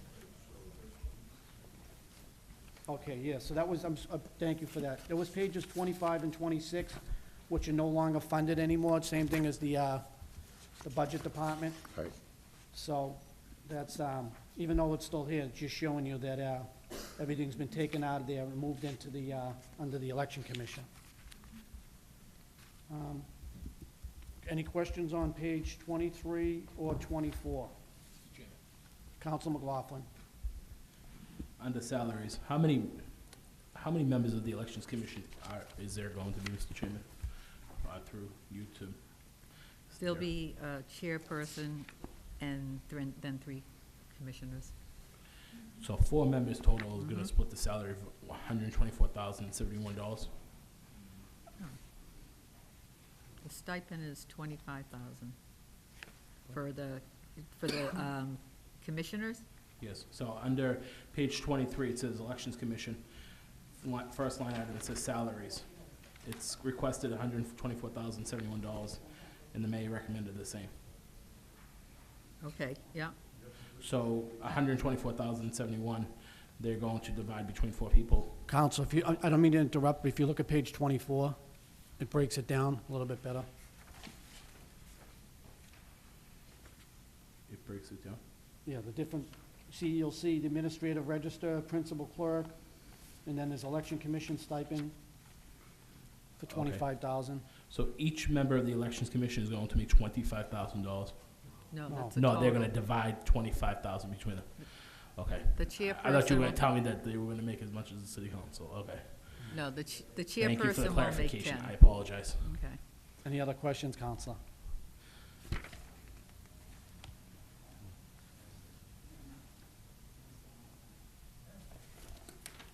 Counsel DeFlorio, you're next. In regards to the election commission, and I don't know if, I know you weren't here, Maureen, so now it's all under you. We were told that the mayor was gonna set the price and it had to come in front of the city council to be approved. That's what I thought. But I thought we were gonna get an order, Since budgeted. so they just put it in the budget without Yes. getting an order on it. Right. And we can either leave it or cut it. You could either cut it now, I think, or... But if these people have already been promised to pay this, how do you, No, they haven't? They haven't, no, they haven't No. even come So in nobody's yet. appointed yet, is what? No one's appointed. Okay, And like thank I said, you. we have the right to cut it tonight, so if anybody wants to make a recommended cut, they can certainly do that. No one's been in, no one's, Thank you. appointed. Counsel McLaughlin. I really think that we need to look at this as a city council tonight. We have boards and commissions that we've spoken about earlier tonight that are making $100 a month, that are making $1,200 per year. In some cases, some commissions are making $500, $700 for a year. It's $30 a month. We're gonna pay $7,500 for an elections commission? It doesn't jive. The numbers aren't Well, aren't Counsel, equal. you've also too, I don't know if you were here, but it's being studied, but remember, the mayor has also left money in his budget, in his office, to try to boost up some of those, they're gonna take a look at some of those other commissions. Which is So- fine, but But I until. think this is because it's starting out, my guess is, they're starting out where I think they should be, instead of waiting and coming back. So I don't know if that's, I mean, I don't know what you're shaking your head for, Counsel, I don't know what. I'm shaking my head because I'm in awe that we think that the elections commission that are going to maybe work 10 days in the course of a year should be entitled to making $7,500. So don't if know. you want to know why I'm shaking my head, I'll be glad to tell you. It's that not, they that's- don't work just 10 days a year, sir. There's a lot of other times that they're here that you don't know what they're meeting on, and there's election laws, there's a lot of So different who's things. going to tell me their job description? Somebody show me their job description. Somebody tell me how many, because every other department tells you how many hours they've worked in the building per week. Somebody tell me how many hours they're going to work. And then we can have a more educated conversation on this matter. Well- But to put a stipend of $7,500 in front of me and tell me no information about it, it's pretty irresponsible for me to vote on it tonight. All right, then you have the right to make a cut, if you want to. What's the $7,500? Excuse me, what's the... Counselor Hanlon, you have the floor. $25,000, yeah. No. Mr. Chairman, if I could, I don't want Counselor to have a Hanlon. conversation. That $25,000, $10,000 goes to the chairman, Right. and then $5,000 to each one of the commissioners. So there's 4 of them on the board. Maureen, are you on the board? No. No, okay. But it's $10,000 for the chairman, and then each one of the members get $5,000. And so that's $25,000. Their job that they do is, you say 10 days. Don't forget, we have, in December, we have 10 days of pre-voting allowed this year. That's 10 days right there that they gotta work. That's not counting the Saturday, Sunday, and the Monday and the Tuesday that we have for election. Those are 4 days, plus all the registrations that they have to do. It's a lot of work, and it's a not real lot of work. just a weekend or 2 weekends or 10 days. It's a lot of work. And they will be working, I would say, every month except maybe February and March, unless there's a presidential primary. And then if there's extra elections, then, like 1 year, we had 7 elections. They could be working Right, 7 yeah, that's- elections. Sure, and another again, thing. I wouldn't mind on a unique situation where we may have 7 in the course of a year, like Mrs. Piero says, I remember that year clearly. Coming up here and giving an appropriation for some extra money because their job description increased because of a unique situation with some special elections. I would have no problem at all, taking that as a case-by-case basis and coming back and asking the council, and I'm sure that we would all vote for it. But to say that we're gonna give them $5,000 and $10,000 for the chairman, Well, there's a lot as a of- common councilor, we made $5,500 a I know, year. but it's So also. trying to justify Well, there's numbers more, here at City Counsel, Hall. it's also, if I may from the chair, it's also the responsibility, certain like what the Board of Assessors, the chairman, And that's always been historically a lot more because it's the time and everything else that's done. I mean, they do more than just meet with the, you know, I mean, they're probably gonna be in the office extremely a lot more than maybe the other members and stuff like that, so. and But the who facility- who can tell me that tonight, Mr. Chairman? We're gonna vote to appropriate a salary for a position that we don't know what their time allotment is going to be here in the building, or what they're going to dedicate to this position. We're blindly voting for salary tonight with no clarification. And sure, I was against the Elections Commission from day one, and I'm not taking that into consideration. I'm taking into consideration that we're looking at a budget tonight, and we're voting for salaries for people who I'm sure are good qualified people, but we don't know what they're going to do. We don't know how many hours they're gonna put in. What if $5,000 wasn't enough? I'm sure it is. But what if it wasn't enough? What Well, if I'm they? sure if that wasn't enough, then we could revisit it next year. Council Napolitano. Yeah, I mean, I just want to clarify that this topic was discussed in committee at great length. It was discussed before the full council at great length, and even though it wasn't a unanimous vote, it was passed by the council also at great length. The descriptions of what everybody is going to be doing was all discussed during every facet of that in committee, in the regular meetings. So the thing is, the individuals haven't been appointed yet. But if I'm understanding this correctly, the reason it's showing up in the budget is because the administration isn't looking for an appropriation for this fiscal year. Right. This is for the next fiscal year, which starts July 1st of this year. So, you know, the mayor had already had a discussion with Councilman Hanlon here about the compensation for various boards, and the thing is that there is an agreement that our board members are underpaid. Well, diminishing this board in its inception isn't the solution. Getting this board off on the right track initially so the administration can focus on the other boards, I believe is a prudent course of action. Now, you know, I mean, I can't say specifically what they're going to be doing, but I have enough of an understanding, as does other members here, that, you know, they're not just going to be collecting a check. We know it goes involved with an election. We've all talked about how much time and effort is being expended by the city clerk in the past on this position. That energy and time and effort is going to be expended by these individuals. Correct. So, I mean, I understand the councilman's concerns, but these are not new questions. These are questions that have come up in the previous meetings and have been discussed. We just, you know, I believe we need to, if the feeling that the compensation is too much, then every one of us here has a right to make a recommendation to cut it. Absolutely. Thank you for that. And that's the prudent course of action on this. Thank you, Counsel, I appreciate that. Mr. Chairman. First of all, Counsel Hanlon's before you, Councilman. Thank you, Mr. Chairman. Just, Peter, questions can be asked anytime, you know. You know what they say, the bad question is the one that isn't asked. Absolutely. So, you know, rather ask it a million times as we can. But what I want to point out, Mr. Chairman, is that the money that we're going to be paying these commissioners is not a salary, it's a stipend. Stipends are not approved by this board. Like how we approve everybody's salaries, we don't have to approve these because these are stipends. They're not salaries. We give them money. Do we take taxes out of them, by the way? Yes, we do. Okay. But it's a stipend, it's not considered a salary, you know? So that's why it's coming in on the budget, rather than coming in as an ordinance to give these people. Thank you for their clarifying money. that, I just wanted to Councilman. explain that, that's all. Counsel McLaughlin, the floor is yours. So, again, when we brought this issue up on Elections Commission, I asked if anybody knew if these members were going to be paid because we had a tight vote on the Elections Commission, and I thought it should have passed as a 2/3 vote because some of us may or may not have known that it was going to be a financial increase in the city's budget. I wasn't aware that it was going to be paid, and I asked that question that evening, should we have voted on this as a 2/3 because it was going to be financial? And everybody told me no, it was just a simple majority because we didn't know whether or not there was going to be a stipend or a salary put to this pay. My question to you, Mr. Demus, is, and you just answered it to me off camera, how are these going to be paid? Is this going to be broken down per month salary? Is this going to be a one-time $5,000 check that we hand to the Elections Commission members? Because I think that clarifies what a stipend versus a salary is.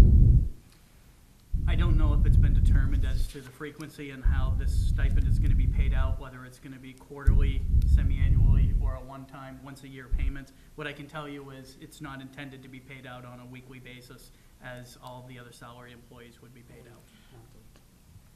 Do you clarify all of the boards and commissions as a salary employee or as a stipend employee for the city? Well, there's stipends. They're all stipends, Board of Appeals and everything. To the best of my knowledge, I'd be happy to go back and look at each and every single board and how those are paid.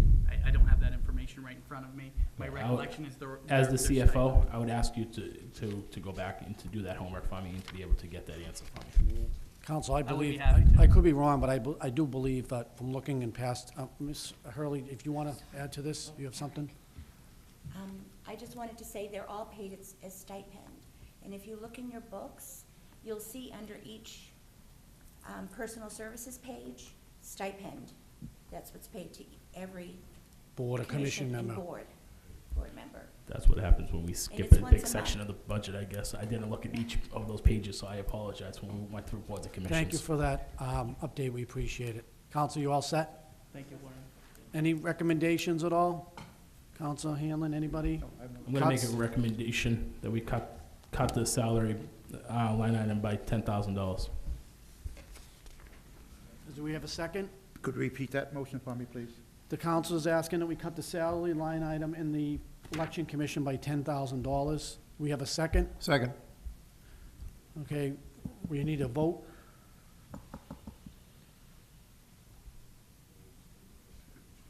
And this is for, so people are watching home, for cut the salary line item $10,000 in the election commission.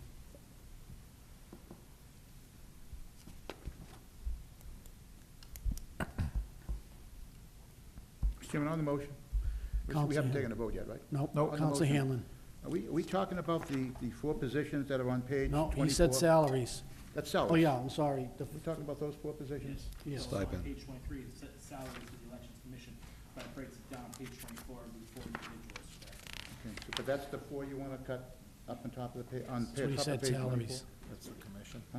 Okay. Correct. Okay. Right, commission? Before we do that, You can't cut any individual.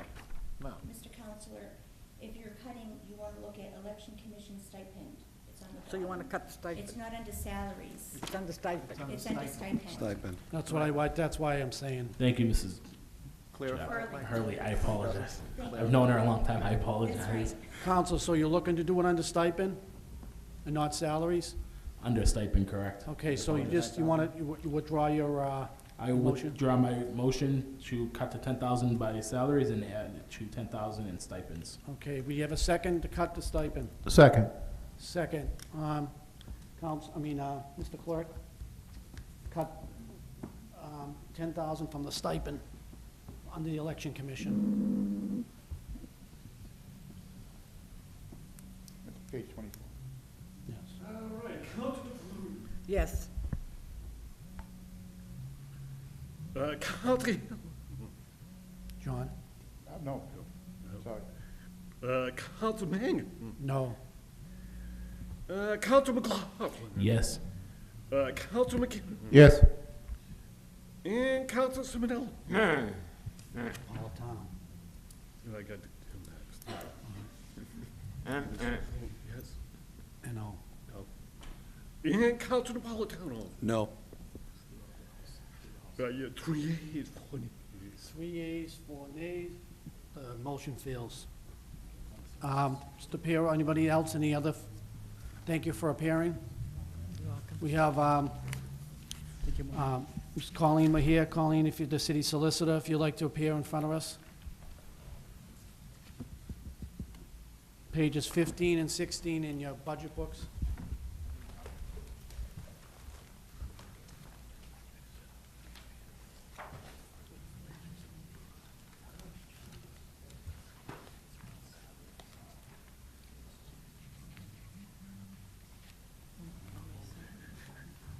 Colleen, just, any money being returned back at all? No. Nothing at all. Okay, thank you. Thank you for appearing. I spent it all.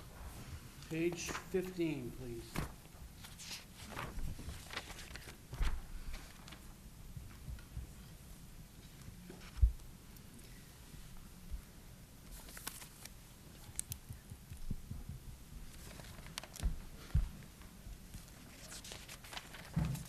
Anything on page 15? Counsel Napolitano? You explain why the increase in litigation and professional services from almost twice? Yes. You'll notice in the salaries that the Assistant City Solicitor is only going to be a 20% employee. And so we thought it would be better to increase the litigation and professional services and utilize outside counsel rather than hire a new Assistant City Solicitor and pay pension and health care costs. It would still save money, because that would be my entire operating Can you budget. explain what you mean by 20%? She is doing business manager, finance and under finance for DPW mostly, and she'd be doing that about 80%, and then spending 20% of the time as an assistant solicitor, because she is an attorney. Okay, thank you. Any other, Counsel McKinnon? Is it, no, I have one on 16, I'm sorry. Okay, well, we can go on to 16. Oh, I'm sorry. I Yeah, thought we were on Counsel. 15, I didn't want to Yeah, no. jump the gun, all right. Go ahead, jump the gun. Thank you. Housing attorney, is that a new position that's coming in? That will be a new position. We're hoping that this housing attorney will work very closely with ISD and focus strictly on code enforcement with the Code Enforcement Task Force, and help with all Mass State Building Code violations, state sanitary code violations, and receiverships. Sure. The, now, the other individual that was in, that transferred out to another department, that's Excuse gonna me. be taken over by another department. This is probably a question for you, because we asked this, prior. I believe it was Ms. Weeby, she's going to a different position. Yes. Yes, the finance department is paying 80% of her salary, and the solicitor's office is paying 20%. Okay. Now, this new attorney, how is he or she going to be funded? And is there already a candidate in place for it? There's no candidate, Okay. and we're asking for a $70,000 salary for the housing attorney. And where are we getting that money from? Just that, from here Through the- tonight? if from you the budget? appropriate it. To appropriate that? Yeah. Okay. Because I had asked the question if there was going to be any type of, if she was going to be moving to your office, and then there was going to be another position created for that, and the answer was no. No, there isn't. Okay, so it's just, This- we're the- not creating a new position, or we are? We're not creating a new position to replace Attorney Webby. We're creating a new position to focus strictly on housing, All right. on housing issues, state building code And issues, her state. position's wiped from the city solicitors? Or If is you it- notice, it's just a 20%. Yeah, it's Salary. maybe 10,000 or something. It's for that. 19,000. And that's what's going on, so we gotta, okay. So she'll be there, funded 80% out of his office, Correct. 20% out of yours. Correct. And then this new position that's coming in, which is a new position, just gonna handle basically the ISD portions, the Correct. Code violations, going to court. Right. Okay, Right. I get it, thank you. And then, and that's why, just to go back to Councilor Napolitano's question, that's why we're requesting a large increase in litigation and professional services, because we're not replacing Attorney Webby's full-time position. And Okay. instead of replacing it, we'd like to utilize outside counsel and save on unfunded liabilities like health insurance and pension costs. Thank you, Floor's free. Mr. Chairman, through you. So, would that save us money by doing that? Yes. In consulting out? Yes. Or, It wouldn't even cost us a attorney's salary to Okay. use outside counsel, plus no health insurance and pension costs. what would, if, just for record, what would it Mhm. cost? For To hire, that? maybe $60,000 a year, And maybe that- 70. What was allocated for that? Well, we're asking for $100,000 in litigation and professional services. Okay, so. And that will take that care would of cover everything? all of my, hopefully, all of my operating costs, including everything else that I spend Okay. to run the office. Thank you. You're welcome. Thank you, Counsel. Counsel McLaughlin, and then Counsel Newman. Good evening, Mr. Mayor. Good evening. You are going to take out Attorney Webby and have 20% of her salary into your office and increase litigation professional services for outside counsel. The additional cost that we're going to save, is it worth, when we go outside of City Hall, we don't have control over a workload or how quickly somebody responds to a case. Oh, yes, we do. We do. How if somebody's working for a private practice and they get a workload, we're one of whatever amount of cases they have in front of them. Are we better off of bringing this position back in-house, even though it may cost a little bit more? It's, in my opinion, would be more sufficient to have an assistant city solicitor that's on full-time to assist you. You have a lot of responsibility here in the city overall, and you have a lot of workload. I think it's beneficial to utilize an outside law firm where they have many different attorneys with many different areas of expertise. We can throw out an issue to the law firm. The law firm can assign it to a specific attorney, and we usually get turnaround within 24 hours. It's quick. We You're- work, you're- we you're all work comfortable really, with not really extremely. having an assistant, to be Extremely. quite honest, you're not Yes. having an assistant. Yeah, no, I'll be fine. Okay. Thank you, Counselor. Counselor Hanlon? Thank you, Mr. Chairman. Thank you, Mr. Chairman. On that Assistant City Solicitor, salary down to $19,380, what is she going to be doing for that salary out of your department? She does a lot of contract work for me at the moment, so she'll probably continue doing that and any other legal issue that might come up that I might need her to take on. So she's going to be doing 80% at the Department of Public Works and 20% for you? Yes. Is that on an as-needed basis? Or is it going to be, she works 8 hours a week for you and 32 hours a week for the Department of Public Works? There's no specific schedule that Eric and I, she's flexible, we're flexible. It's not, it's working very well. As needed then? Yeah. Okay. Yeah. And the other thing too, is the housing attorney, was she on your staff last year? This is a. Whoever it happens to Yep. be. This is a new position, and it's not filled, and we're going to post I it. know it's not filled, but you have that person on the staff for last year? No. This says No. It must be an error here. Look at Oh, page yes, 16. right. see it says It one? should say 0, right. Should say 0? Yep. Okay. All right. Thank you. Thank you. Counsel McKinnon, then Oh. Counsel McLaughlin. Thank you, Mr. Chairman. If I gotta ever get my mic to work, we'll be all You're set. welcome. So the Assistant City Clerk, what type of contracting does she do? The Assistant City Solicitor? Yeah, I'm sorry. Oh, that's okay. All I said clerk, it must have been. the contracts On that my we, the contracts that we draft in the city for goods and services for, So any purchasing type yeah, contracts? yep, and then we're working with the community garden folks for a lease, where, all different Yeah, types so of agreements. Whatever. Yeah. Isn't that what Ms. Weedy did, kind of her job? She was purchasing, I thought she was a purchasing agent at one point. And contracts attorney. She was CPO/contracts attorney. So Okay. she took that role with her when she came downstairs. Sure. So, I mean, she won't be doing that. This individual will be doing it, correct?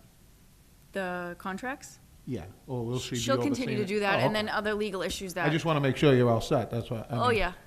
Okay. Thank you. You're Thank welcome. you, Counsel. Counsel McLaughlin. 2 questions. Paralegal versus professional services. Can you just quickly explain to me the difference between the two of them? Yep, so Jen Gonzalez has been the paralegal for, I don't know, 6, 7 years in the office. And she assists us with all legal work. Okay. And then litigation and professional services is just part of the operating budget. Apologies, I thought paralegal was going outside also. Oh, no. For legal help. I apologize, I didn't realize it was somebody Yeah. in-house. She also does it, we're the risk managers for the city. We took that role over a couple years ago. So she's very involved in that, and she's the hearings officer, so. Okay, yeah, She has no, a absolutely. I know huge she does role. it. She does a lot of work. I just didn't Yeah. realize that was her title. I apologize. Yes. No. My only other question to you, Colleen, is, and I don't think it makes a big deal, but under hours, it says Assistant City Solicitor will be working 35 hours on the department.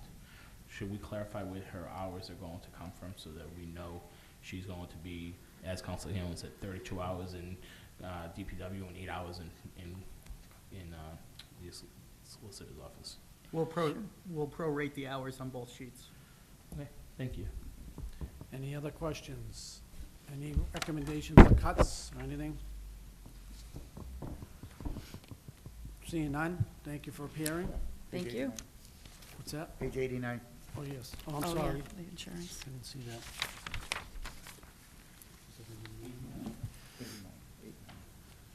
On fixed costs. Mr. Chairman?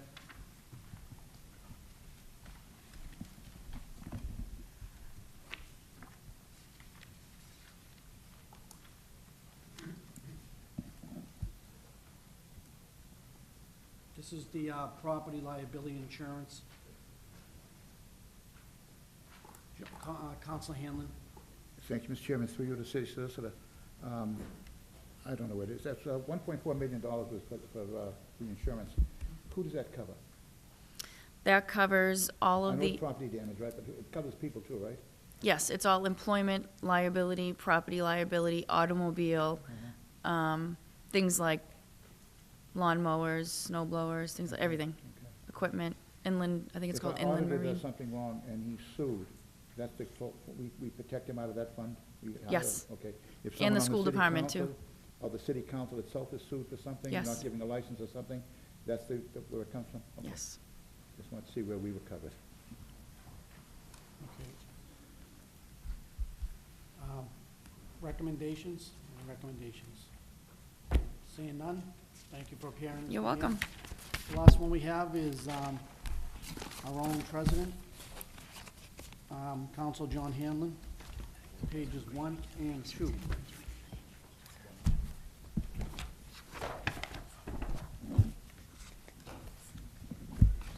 Thank you for appearing, Mr. President. Want to sit there? Sure, if you want to. I mean, I figure if the audience And, might be um, looking. I'll sit here, I don't mind. All right, I'll sit here. Huh? thank you for appearing, Mr. President.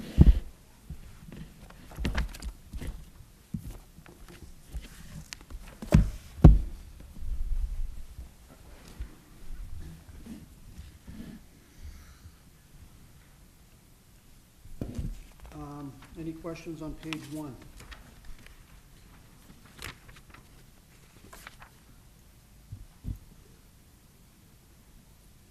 Councilor DeFlorio. In regards to this reimbursement expense, that's the expense account for the city council, is that correct? Yes. And originally it was 4,000, and now went down to 3. I'm sorry, what's that? 4,000 to 3, I don't see that. But- Pardon? Originally, the expense account was 4,000 per counselor, which was 44,000. So it's went down to 33,000, which is, I don't recall ever the expense account being $4,000 per counselor. it was. It's what you said, but anybody could spend anything they wanted out of that. I could spend that entire amount and leave zero if I wanted to, if I didn't want to, but that's not what that's for. That's for, I'm being informed by the clerk, I don't mean to interrupt, but it was originally out there, but it was reduced in the budget down to 22. I think we cut it in half. So I'm gonna make a recommendation that we cut the expense account by 11,000. All right, well, we're not there yet. We're on that page, so, No, we still got page 2 also. I'm just saying is, okay. if people have any questions about, we always do it at the end. Page 2, does anybody have any questions?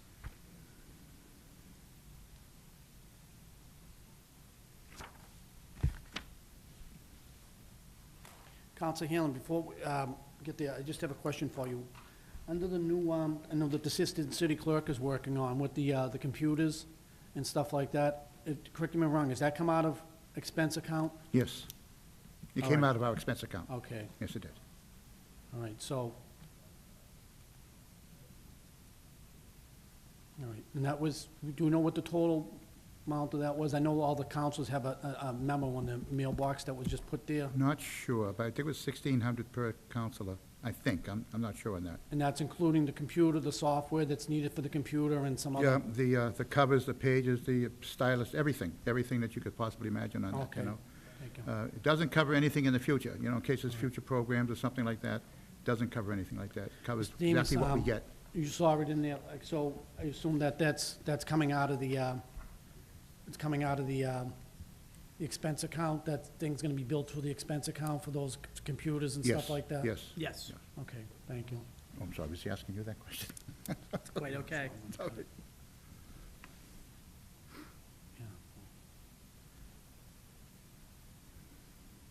So it's around 1,600 per person that has to get billed back to an expense account.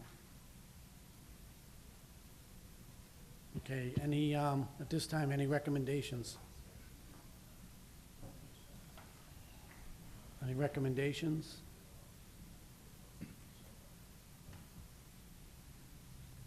Seeing none at this time. Thank you, Mr. Hanlon, for appearing.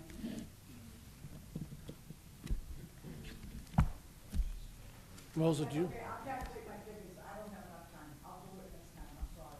I've been through this budget hearings for the last 12 years. If I choose to make a cut, next time I'm gonna do it. I have a very big book over here, and I ask I the know we all questions. do. I understand, I ask the questions, then I wanna go home and do the figures. Unless we wanna stay here till 11 o'clock, we can take a 2-hour recess, and I'll go in the back and do my figures. Oh, you can make, if you want to, you can make a cut, it's up to you. I understand I can make a cut, but I want to make the right cut. I don't just want to sit here and just make a cut to make it look good. I have to understand what's going to work. I have to understand what's going to work, what we need and what we don't need. Okay? I'm not here just for the cameras, to make a cut for the cameras. Right, I understand that. So I need time. I need time to figure this out and understand what can be cut and what can't be cut. So if that's not the way we're going to do it, then there's no sense in me coming to the budget hearings. Was I excused? Yes, sir, thank you. We need a motion to, Mr. Chairman, on the motion of... Go ahead, Counsel Hanlon. No, I think it's right that we don't have to cut now, we can cut it anytime we want, you know? And if Rose, Councilor DeFlorio wants to go home and study the thing, I mean, we still have 2 weeks to go. I mean, it doesn't mean that we're finished with any of the things that we counted tonight. We can do something. I mean, I don't want to be rude, and I want the department heads here again. I don't want to cut something that they need, but I'm asking the questions tonight, and I'm not saying I want to sit here and cut $1 million and not let the city run, because that's not the way I do things. But if I want to do my figures, and I think we can take $5,000 out of our budget, why am I not allowed to do that? You're Everybody will still be here. You're absolutely allowed to do it. Okay, but I don't want to just rush this and cut something that's not right, and then we figure out that it's Right. not enough. I didn't say it. I said to you, I just said, do you have any recommendations?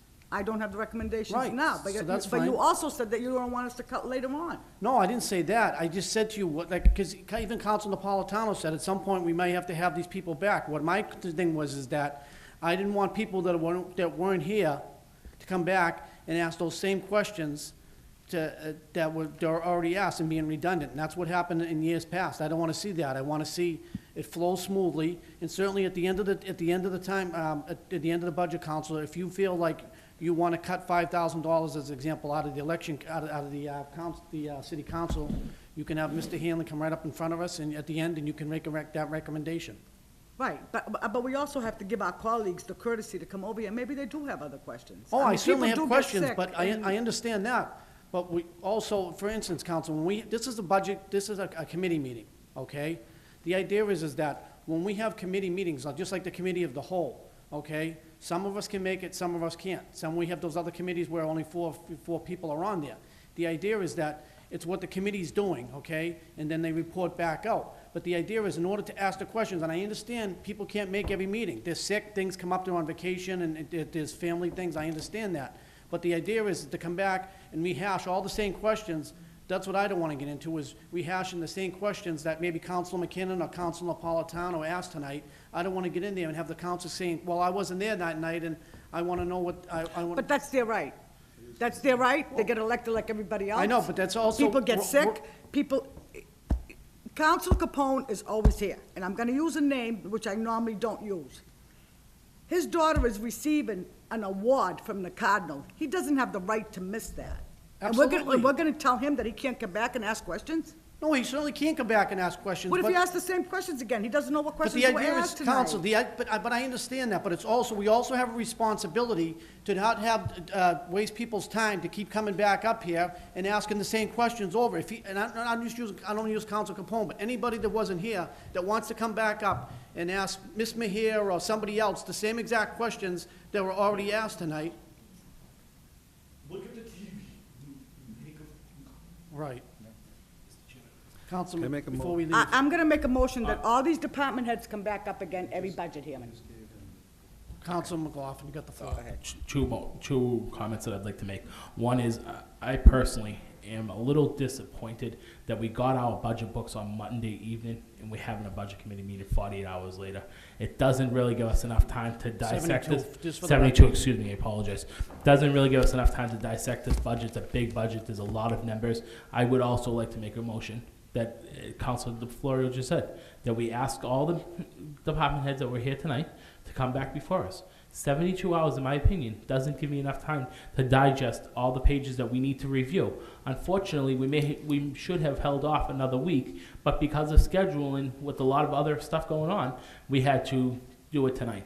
But unfortunately, 72 hours, when we all have other jobs and other commitments in our lives, doesn't really give us enough time to dissect the budget this large in this many pages. Thank you.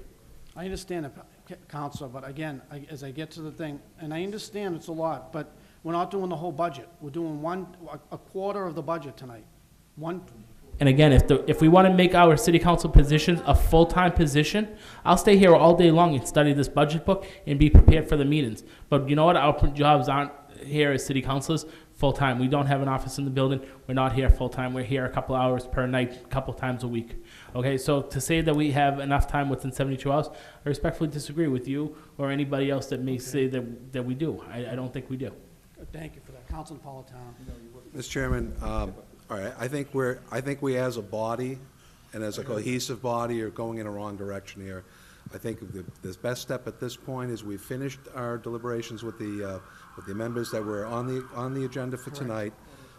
I'm going to motion that we adjourn. Second. Everybody take a deep breath, relax, and then we're going to be right back at it next Tuesday. And, you know, let's try to work. I agree. Let's try to work to a little bit closer together. I mean, everybody brings up valid points. Absolutely. And I'm not going to diminish any of those points. But we're not going to resolve those points this evening. So before we get even more heated, let's take a step back, adjourn, and go home. Thank you for that, Counsel. I appreciate it. We have a motion to adjourn. Second. He's second, well. All in favor? Aye. All opposed? Thank you. It's been a long night, Mike. Counsel, you can stay here if you want. Thank you, everybody.